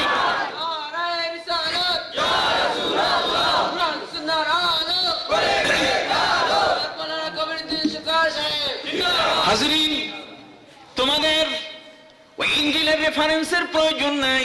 ইনজিলের রেফারেন্স দিয়ে কাউকে মুসলমান বানানো যাবে না, বরং সে খ্রিস্টান হয়ে যাবে। কথা কর না। তৌরাতের রেফারেন্স দিয়ে আমার নবীর বড় ধরনের প্রশংসা করার দরকার নাই। খোদ নবীর নামেই তার বিরাট প্রশংসার দাবিদার। মোহাম্মদ নামটি তার বিশাল প্রশংসার কি দাবিদার। মোহাম্মদ শব্দের অর্থই তো তিনি বহুল প্রশংসিত। কন্যা সুবহানাল্লাহ। আহমদ শব্দের অর্থই তো বহুল প্রশংসিত। কি বলেন, ঠিক কিনা? নবী করিম ইসলামের উপরে আল্লাহর মায়া আছে না? কথা কন না। আল্লাহর মোহব্বত আছে না? নবীকে আল্লাহর ভালো লাগে না? অবশ্যই নবীকে আল্লাহ মায়া করেন, মোহব্বত করেন। নবীর প্রতি এত বিশাল ভালোবাসা, আর সেই ভালোবাসার প্রেক্ষিতে আল্লাহ সুবহানাহু ওয়া তাআলা প্যারা নবী রাসূল করিম সাল্লাল্লাহু আলাইহি ওয়াসাল্লামের উপরে কোরআন নাযিল করে নবীকে বিজ্ঞানী ঘোষণা করলেন। সুবহানাল্লাহ। পবিত্র কোরআনে নবীকে বিজ্ঞানী ঘোষণা করা হলো। ইয়াসিন ওয়াল কুরআনিল হাকীম ইন্নাকা লামিনাল মুরসালিন। ইয়াসিন, বিজ্ঞানময় কোরআনের কসম, নিশ্চয়ই আপনি প্রেরিত রাসূলদের একজন। কোন সুবহানাল্লাহ। অতএব যেই কিতাব আপনার হাতে দেওয়া হয়েছে, এই কিতাবের বিজ্ঞান যদি আপনি না পড়েন, তাহলে দুনিয়ার মানুষকে বুঝাবেন কেমনে? কাজে মহাবিজ্ঞানী মুহাম্মদুর রাসূলুল্লাহ সাল্লাল্লাহু আলাইহি ওয়াসাল্লাম তিনি জাতির উদ্দেশ্যে ভাষণ দিতে গিয়ে বলেছেন, শোনো, আলাইকুম বিশিফাইন, দুটো জিনিস তোমাদের মুক্তি কবচ। এই দুটো জিনিস যদি তোমাদের ঘরে থাকে, দুটো জিনিস যদি তোমাদের সাথে থাকে, তাহলে আর দুনিয়ার কোনো ডাক্তার কবিরাজ লাগবে না। একটা হলো কোরআন, আরেকটা হলো মধু। সুবহানাল্লাহ। একটা হলো কোরআন, আরেকটা কি? কোরআন যদি তোমার কাছে থাকে, তাহলে এই দুনিয়ার আর কোনো আইন গ্রন্থ প্রয়োজন নাই। কোরআন তোমার জীবনের আইনের জন্য যথেষ্ট। কি বলেন, ঠিক কিনা? এই জগতের মধ্যে কোরআনের বিপরীত তুমি আর কোথাও এত সুন্দর আইন তুমি খুঁজে পাবে না। ইন্নামা জাযাউল লাযীনা ইউহারিবুনাল্লাহা ওয়া রাসূলাহু আইয়ুকাত্তালু ওয়া ইয়াসআউনা ফিল আরদি ফাসাদা আইয়ুকাত্তালু আও ইউসাল্লাবু। কোরআন বলছে, ইন্নামা জাযাউল লাযীনা ইউহারিবুনাল্লাহা ওয়া রাসূলা, যারা আল্লাহ ও আল্লাহর রাসূলের বিপরীত দুনিয়ায় বাস করতে চায়, বিশৃঙ্খলা যারা সৃষ্টি করতে চায়, জগতের মানুষকে আল্লাহর দেওয়া আইন, আল্লাহর দেওয়া বিধানের বিপরীত চালাতে চায়, আল্লাহ বলছেন এই ধরনের বিশৃঙ্খলা সৃষ্টিকারী ব্যক্তিরা ওয়ায়াসআউনা ফিল আরদে ফাসাদা, বলেন না, ওয়ায়াসআউনা ফিল আরদে ফাসাদা, পৃথিবীতে বিপর্যয় সৃষ্টি করতে চায়। আল্লাহ বলছেন ওদেরকে ধরো,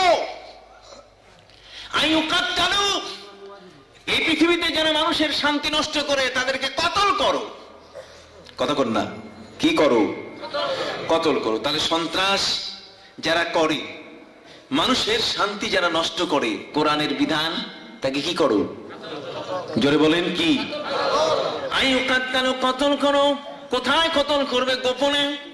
না না না, বিশাল স্টেডিয়াম, ঢাকা স্টেডিয়ামের ভিতরে লক্ষ লক্ষ মানুষকে আহ্বান করে সবার উপরে, সবার সামনে মঞ্চ তৈরি করে তাকে বিসমিল্লাহে আল্লাহু আকবার করে দিতে হবে।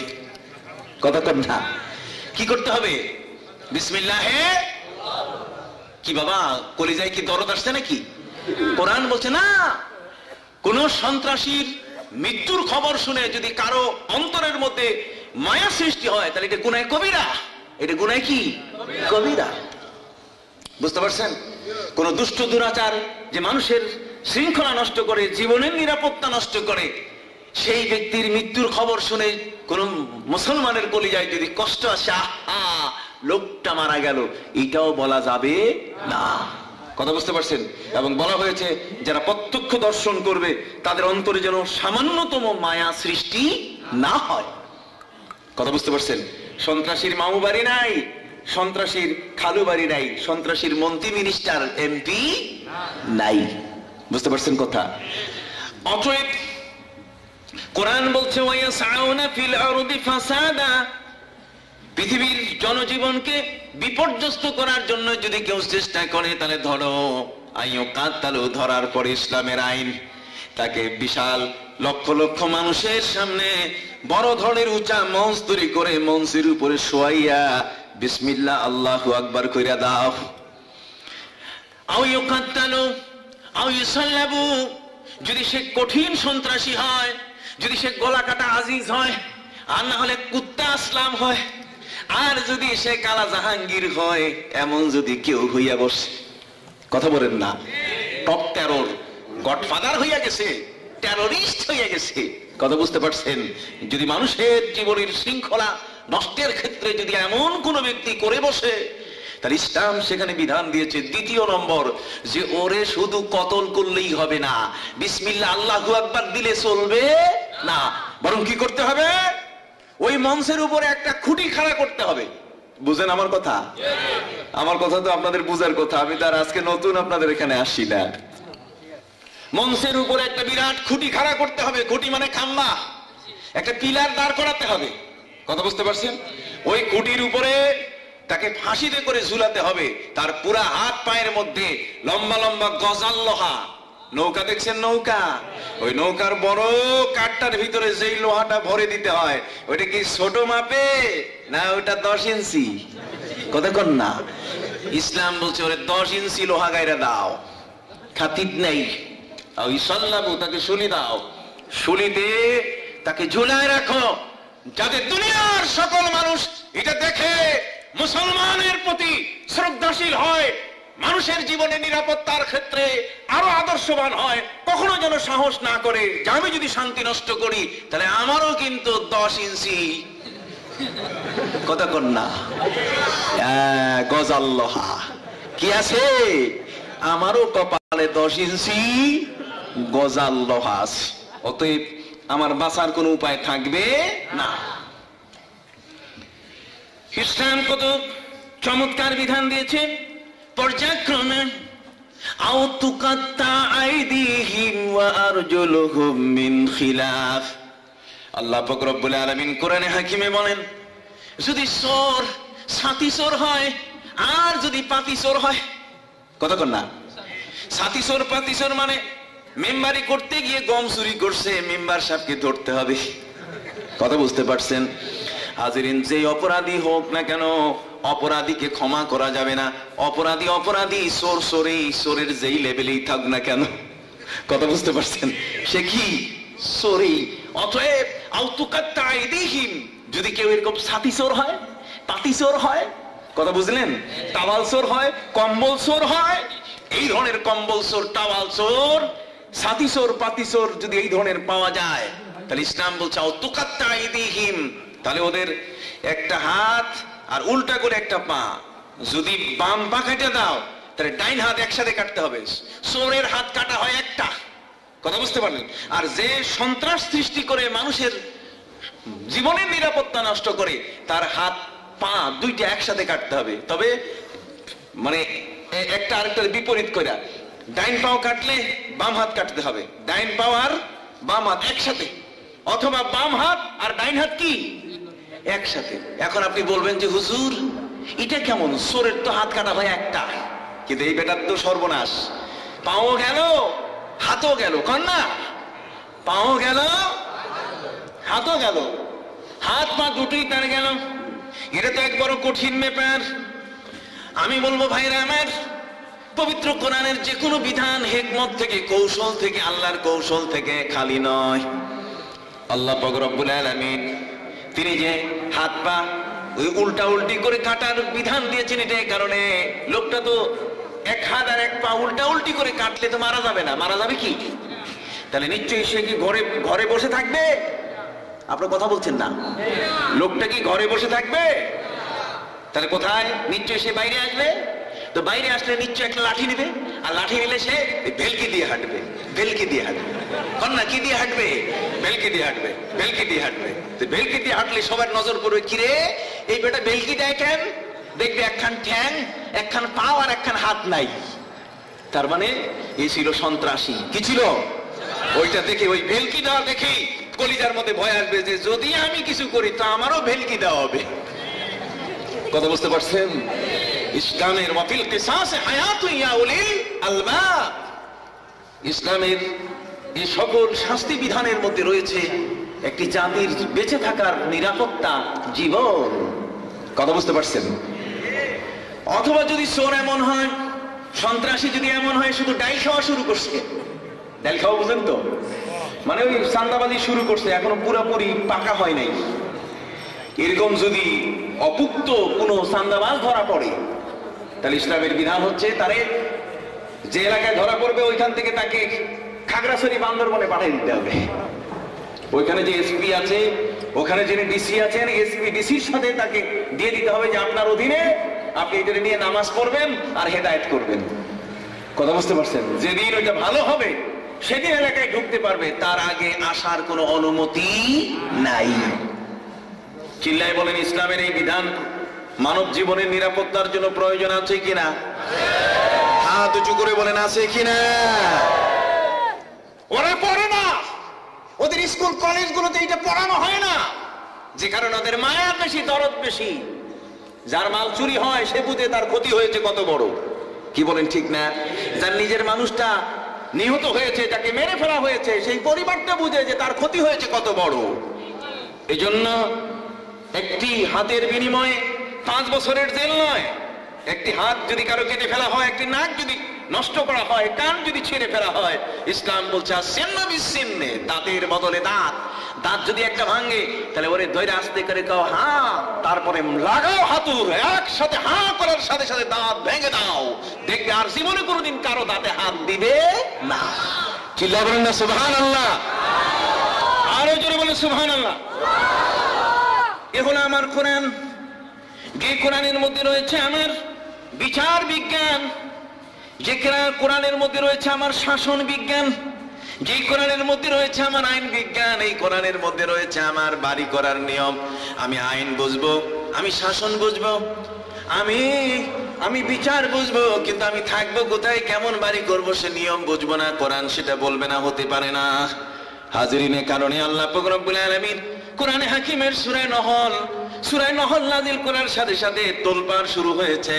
কানাডীয়, আমেরিকান, জাপানিজ আর জার্মানি সমস্ত বিজ্ঞানীদের মাথার মধ্যে যে মুসলমানের কোরআন এমন এক অথেন্টিক গ্রন্থ, এমন এক বলিষ্ঠ গ্রন্থ, নির্ভরযোগ্য গ্রন্থ, সেই গ্রন্থের মধ্যে একটা প্রাণীর দিয়ে পৃথিবীর মানুষগুলোকে শিখাবার আল্লাহ সুযোগ করে দিয়েছেন।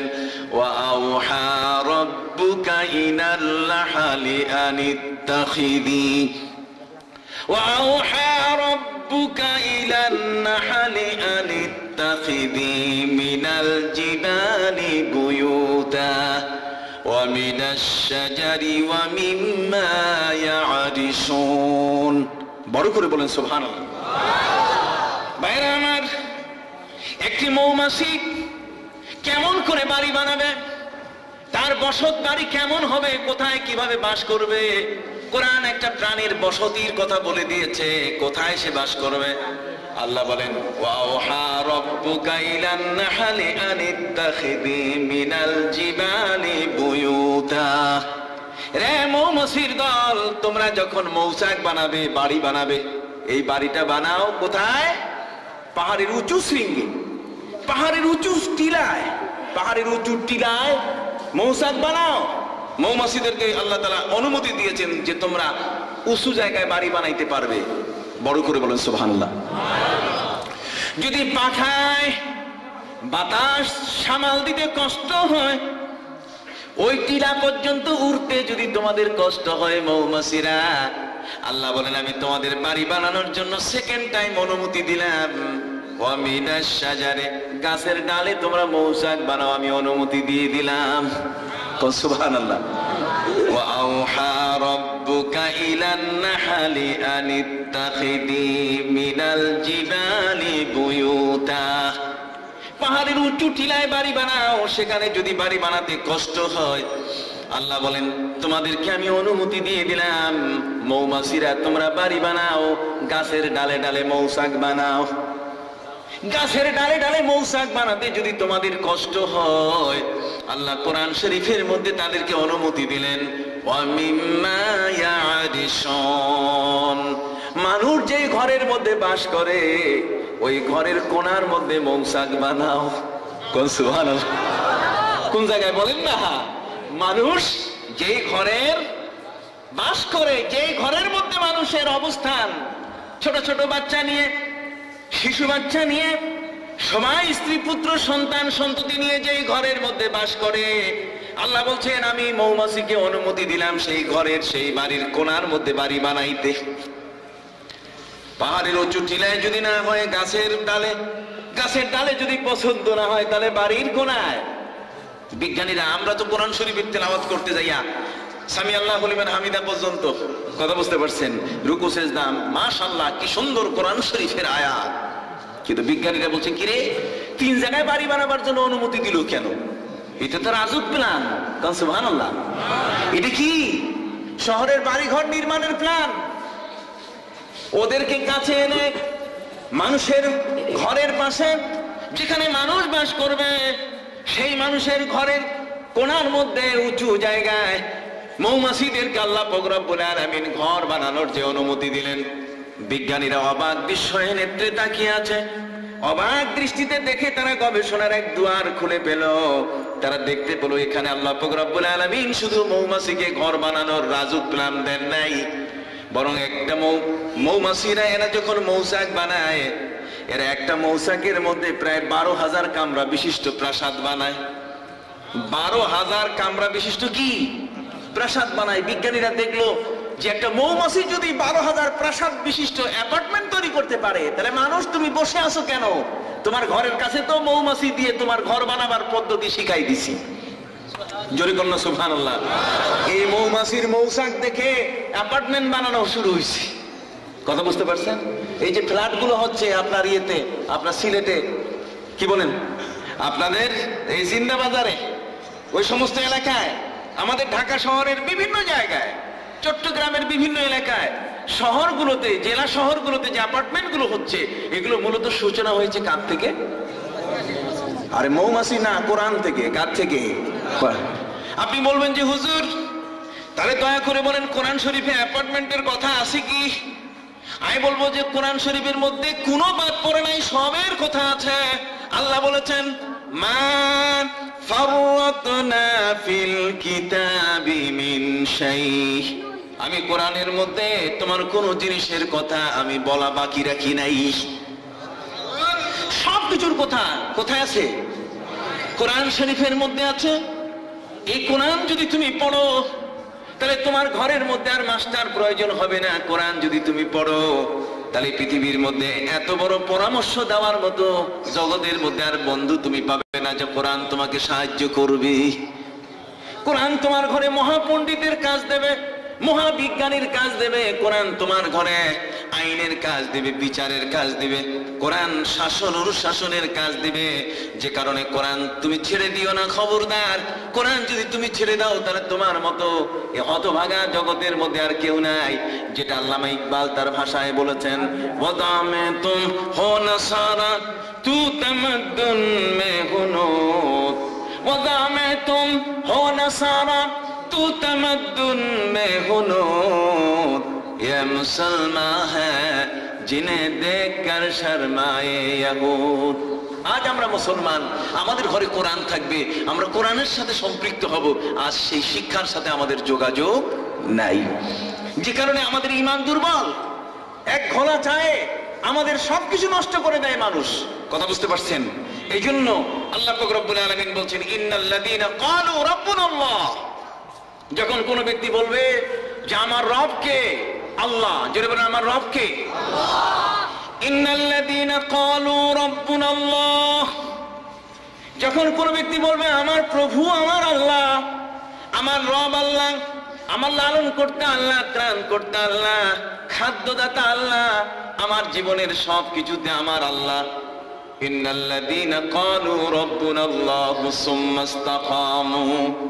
আল্লাহকে আল্লাহ বলার পরে, রব স্বীকার করার পরে যদি এর উপরে বহাল থাকে, কথা বলে না, এর উপরে কি আপনি আল্লাহকে রব বলে স্বীকার করলেন, ওদিকে বুশের সাথে আপনার দুতিয়ালি ঠিক আছে, কথা বুঝতে পারছেন? আল্লাহকে আপনি রব বলে স্বীকার করলেন, ওদিকে আপনার বেঈমানদের সাথে আপনার যোগাযোগ ঠিক আছে। কোরআন বলছে না, লা ইয়াত্তাখিযুল মুমিনুনাল কাফিরিনা আউলিয়া মিন দুনিল মুমিনিন। কোন মুমিন মুনাফিক হতে পারে না। মুনাফিক আর মুমিনের মধ্যে পার্থক্য রয়েছে।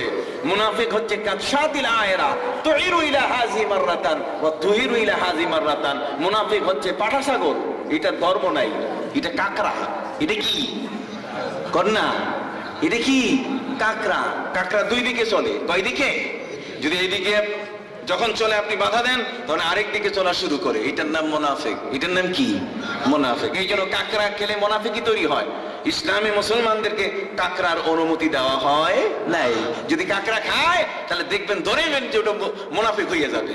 খবরদার, কাউরে মুনাফিক বানানোর জন্য আবার কাকড়া খাওয়াই দিয়েন না। কথা বুঝতে পারছেন? বাইরের খেদমতে আরজ করতে চাই, ফুডিং যে খাবারটি আপনি গ্রহণ করছেন, সেই খাবারের ক্ষেত্রেও ইসলামের বিচার বিবেচনা আছে। ইসলাম তো বলে দিয়েছে, কুলু মির রিজকিল্লাহি হালালান তাইয়্যিবা। তুমি হালাল খাও, কিন্তু হালাল শুধু নয়, বরং হালালের সাথে ওটা তৈয়বা হতে হবে। যে হালাল খাবার যেটা, সেটা হতে প্রোটেক্টেড, তার মানে প্যাকেজিং করা। হালাল খাবারটা হতে হবে এমন যেটা পবিত্র। যেটা কি পবিত্র? অতএব একটি পবিত্র খাবার আমাদের জন্য যিনি বরাদ্দ করেছেন, সেই মহান আল্লাহ, তিনি পবিত্র কোরআনে হাকিমের মাধ্যমে আমাদেরকে দিয়েছেন আমাদের জীবনের খোরাক। পৃথিবীর এমন কোন বিষয় আছে কি যেটা কোরআন শরীফে নাই? কথা বলেন না। চিকিৎসার কিছু বাকি আছে? জোরে কর না। আমার রাসূল বলছেন, আলাইকুম বিশিফাইন, দুটো জিনিস আমি তোমাদের কাছে নিয়ে এসেছি। একটি হলো কোরআন, আরেকটি কি? মধু। জোরে বলেন, একটি কোরআন, আরেকটি কি? কোরআন যদি ঘরে থাকে তাহলে সেই ঘরে আর কোনোদিন জিনা হবে না। কথা বলেন না। কোরআন যদি ঘরে থাকে তাহলে সেই ঘরে কোনোদিন ব্যবসায় কম বেশি করবে না। কথা বুঝতে পারছেন? কোরআন যদি ঘরের মধ্যে থাকে, ওই বাড়িওয়ালা কখনো সুদ খাবে না। কোরআন যদি ঘরের মধ্যে থাকে তাহলে সেই ঘরের মালিক বাড়িওয়ালা কখনো ঘুষ খাবে না। কোরআন যদি ঘরের ভিতরে থাকে তাহলে ওই বাড়িওয়ালা কোনোদিন হারাম খাবার কিনে আনবে না। আনবে? জোরে কর না। মদ তার ঘরে আসবে না, জুয়া তার ঘরে চলবে না। যেহেতু কোরআন বলে দিয়েছে, ওয়ালা তাকরাবুজ জিনা ইন্নাহু কানা ফাহিশাতাও ওয়া সাআ সাবিলা। এই কোরআন থেকে মন্থন করে, কোরআনের জীবন তৈরি করে আল্লামা সাহেব কেবলা ফুলতুলি শামসুল উলামা হয়ে গেছেন। কন্যা সুবহানাল্লাহ। আল্লামা সাহেব কেবলা, এই যে শামসুল উলামা ফুলতুলি সাহেব কেবলা মুদ্দিসুল আলী, আদামাল্লাহু হায়াতা, আল্লাহ তাআলা তার হায়াত আরো দীর্ঘায়ু করে দেন। বলো আমিন। এত বড় একজন বুজুর্গ, বলেন তো কোরআন এবং হাদিসের 1 ইঞ্চি পরিমাণ খেলাফ আছে? জোরে কর না। হুবহু কোরআনের নমুনা, রাসূলের আদর্শের নমুনা। অতএব এই আদর্শের নমুনা কোরআন যে ধরেছে, সে সবার মাথার তাজ হয়ে আছে। কি বলেন ঠিক না?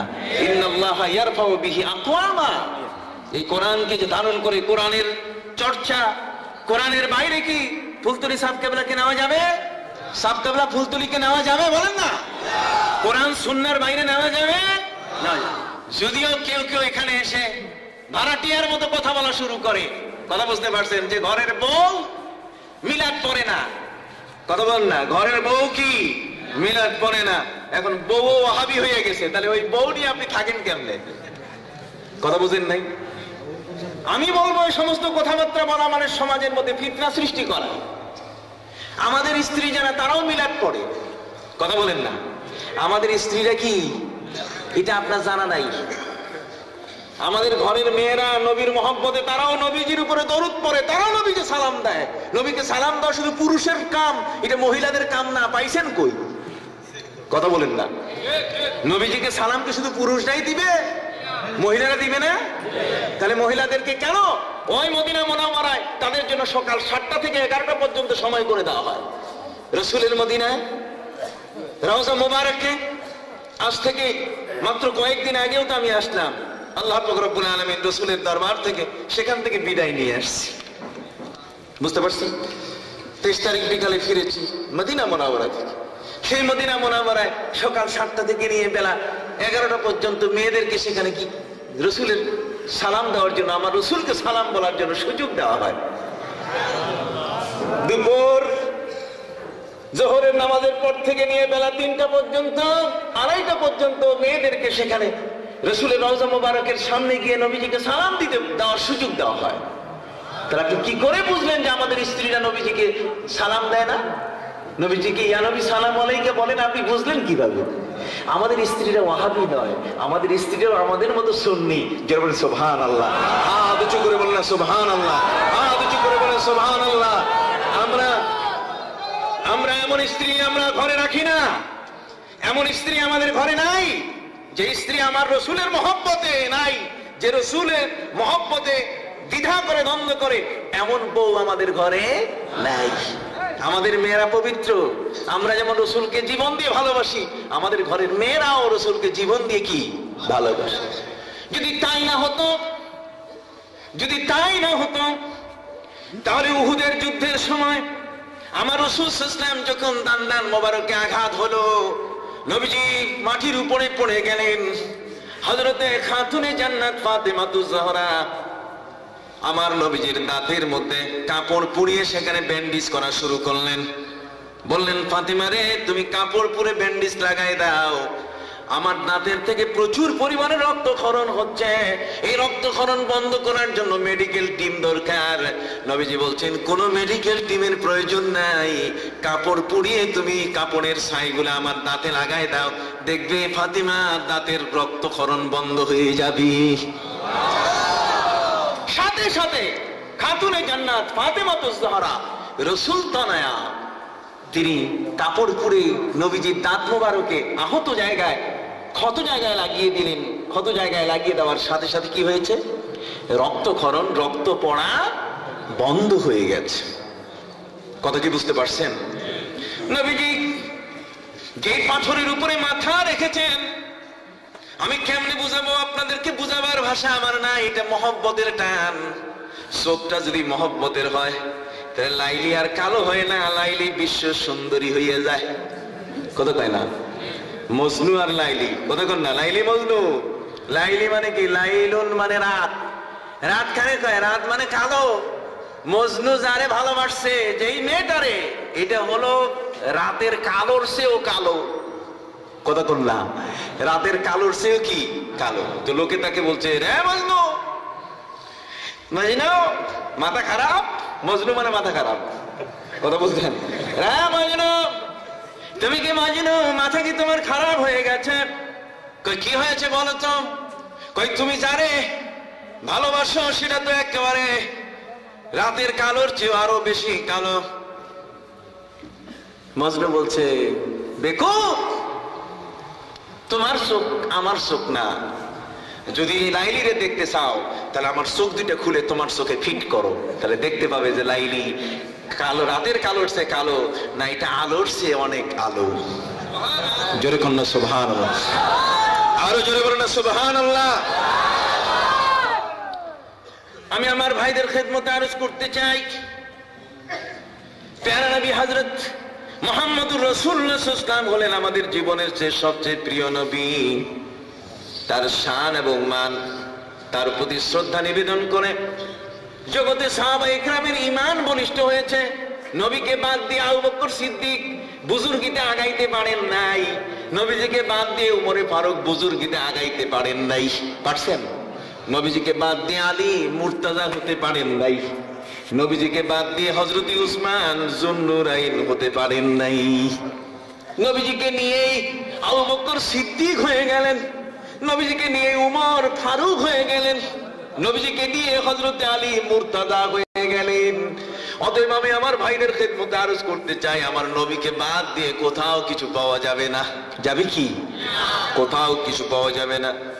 সেই নবীজি মুহাম্মদুর রাসূলুল্লাহ সাল্লাল্লাহু আলাইহি ওয়াসাল্লাম মদিনা মুনাওয়ারায়, জগতের এমন কোন মানুষ নাই যারা নবীজিকে সালাম দেয় না। নবীজিকে কি দিচ্ছে? সালাম দিচ্ছে। নবীজির প্রশংসা, নবীজির গুণকীর্তি, নবীজির জীবনী নিয়ে আলোচনা হচ্ছে, সর্বত্র আলোচনা। নবীজিকে নিয়ে আলোচনা করার নামেই তো হলো মিলাদ। কথা বলেন না? মিলাদ শব্দের অর্থ মিলাদ, মৌলুদ, মাওলিদ। মৌলুদ এটার সাথে যখন শরীফ শব্দ যোগ হয় তখন আমার নবীজিকে বুঝায়। মৌলুদ শরীফ, নবীর জন্ম। কথা বুঝেন নাই? মৌলুদ মানে ছোট বাচ্চা। কথা খেয়াল করেছেন? মিলাদ, মাওলিদ, মাওলিদ হলো জন্মস্থান। ওই মক্কা মুআজ্জামায় গিয়ে দেখেন এখনো নবীর জন্মস্থান সেখানে আছে, এখনো ঘেরা অবস্থায়। যদিও তারা এখানে মানুষ যেন আসতে না পারে এই জন্য তারা সেখানে একটা লাইব্রেরি করে দিয়েছে। কথা বুঝতে পারছেন? কিন্তু মূলত তো সেখানে নবী করিম সাল্লাল্লাহু আলাইহি ওয়াসাল্লামের জন্মস্থান। এবং তাফসিরে মাফাতুল গায়বের মধ্যে লেখা হয়েছে, তাফসিরে কাবীরের মধ্যে লেখা হয়েছে যে কাবা ঘর কিবলা হয়েছে কারণে, যেহেতু নবীজি জন্মগ্রহণ করছেন মক্কায়। নবীজি মক্কায় জন্মগ্রহণ না করলে কাবা ঘরের মর্যাদা আসতো না। কাবার মর্যাদা এসেছে কার কারণে?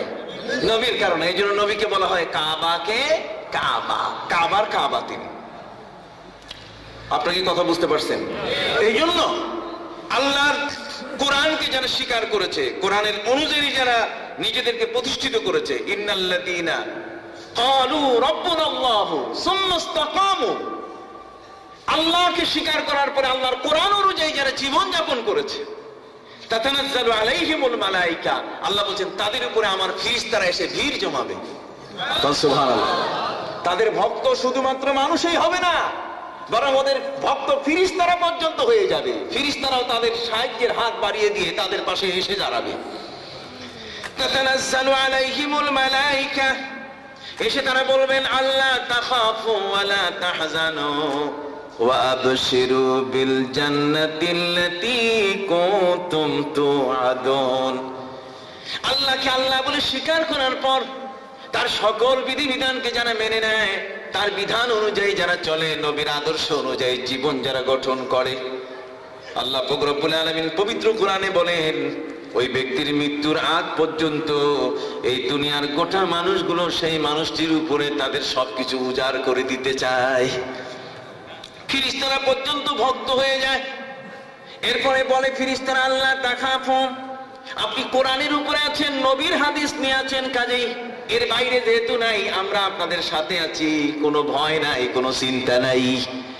আল্লাহ তাখাফু ওয়া লা তাহজানু ওয়া আবশিরু বিল জান্নাতিল্লাতী কুনতুম তুআদুন।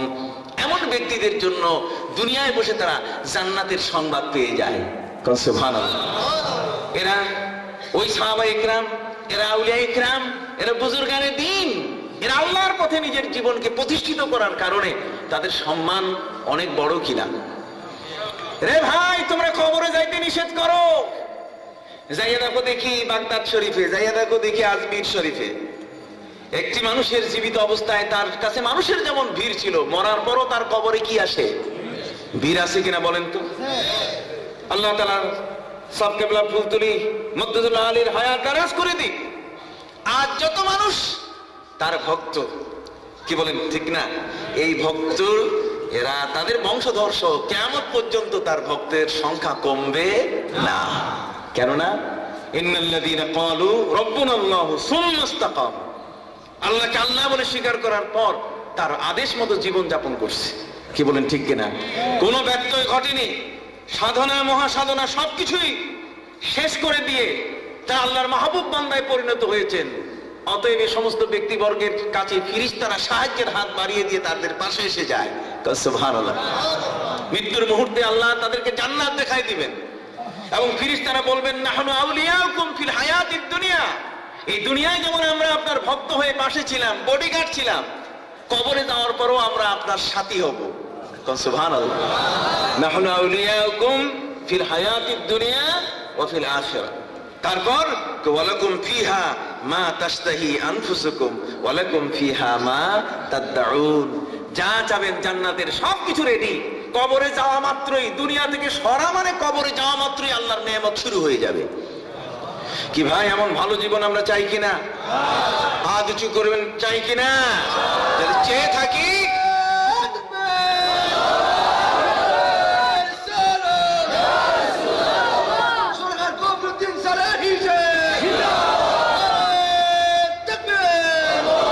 হাজরিন, যদি আমরা দিকে চেয়ে থাকি, তাহলে আসুন আমরা আমাদের ঘরে নামাজ চালু করে দেই। আর নামাজ পড়তে গেলে কোরআন পড়া ফরজ, আর ফরজ কোরআন এটা সহি শুদ্ধ ভাবে আদায় হবে এই মাদ্রাসা। কি বলেন, ঠিক না? মাদ্রাসায় যদি আপনি না পড়েন, মাদ্রাসার সাথে যদি আপনার ছেলে মেয়ে, আপনার আপনজনদের সম্পর্ক না করেন, তাহলে একদিন দেখা যাবে যে আপনার সন্তানরা ঈমান থেকে বঞ্চিত হয়ে যাবে। অতএব ঈমানকে অটুট রাখার জন্য কোরআনের শিক্ষা অপরিহার্য। ঈমানকে ঠিক রাখার জন্য কোরআনের হাদিসের শিক্ষা অপরিহার্য। এটা আমাদের জীবনে একান্ত দরকার। আল্লাহ আপনাদের সবাইকে সেই তৌফিকটুকু দান করুন, জোরে বলুন আমিন। হাজরিন, আচ্ছা, এক ভাই কিছু অর্থ দিয়েছেন মাদ্রাসার জন্য, উন্নয়নের জন্য আরো কেউ কিছু দিয়েছেন। আল্লাহ পাক রব্বুল আলামিন তাদের দানগুলো কবুল করে নিন, জোরে বলুন আমিন। হাজরিন, আজকে আমার হাতে সময় কম থাকে, আর সময় দিতে পারলাম না। আগামীতে সুযোগ সুবিধা হলে ইনশাআল্লাহ আমি আপনাদের কাছে আবারও এসে দীর্ঘক্ষণ আলোচনা করব। আমি আপনাদের কাছে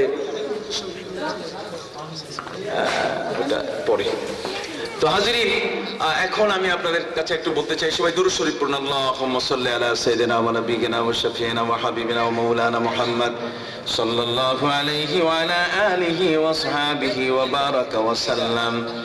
আল্লাহুম্মা আমিন। ربنا ظلمنا أنفسنا وإن لم تغفر لنا وترحمنا لنكونن من الخاسرين. رب العالمين, রাখালগঞ্জ DQ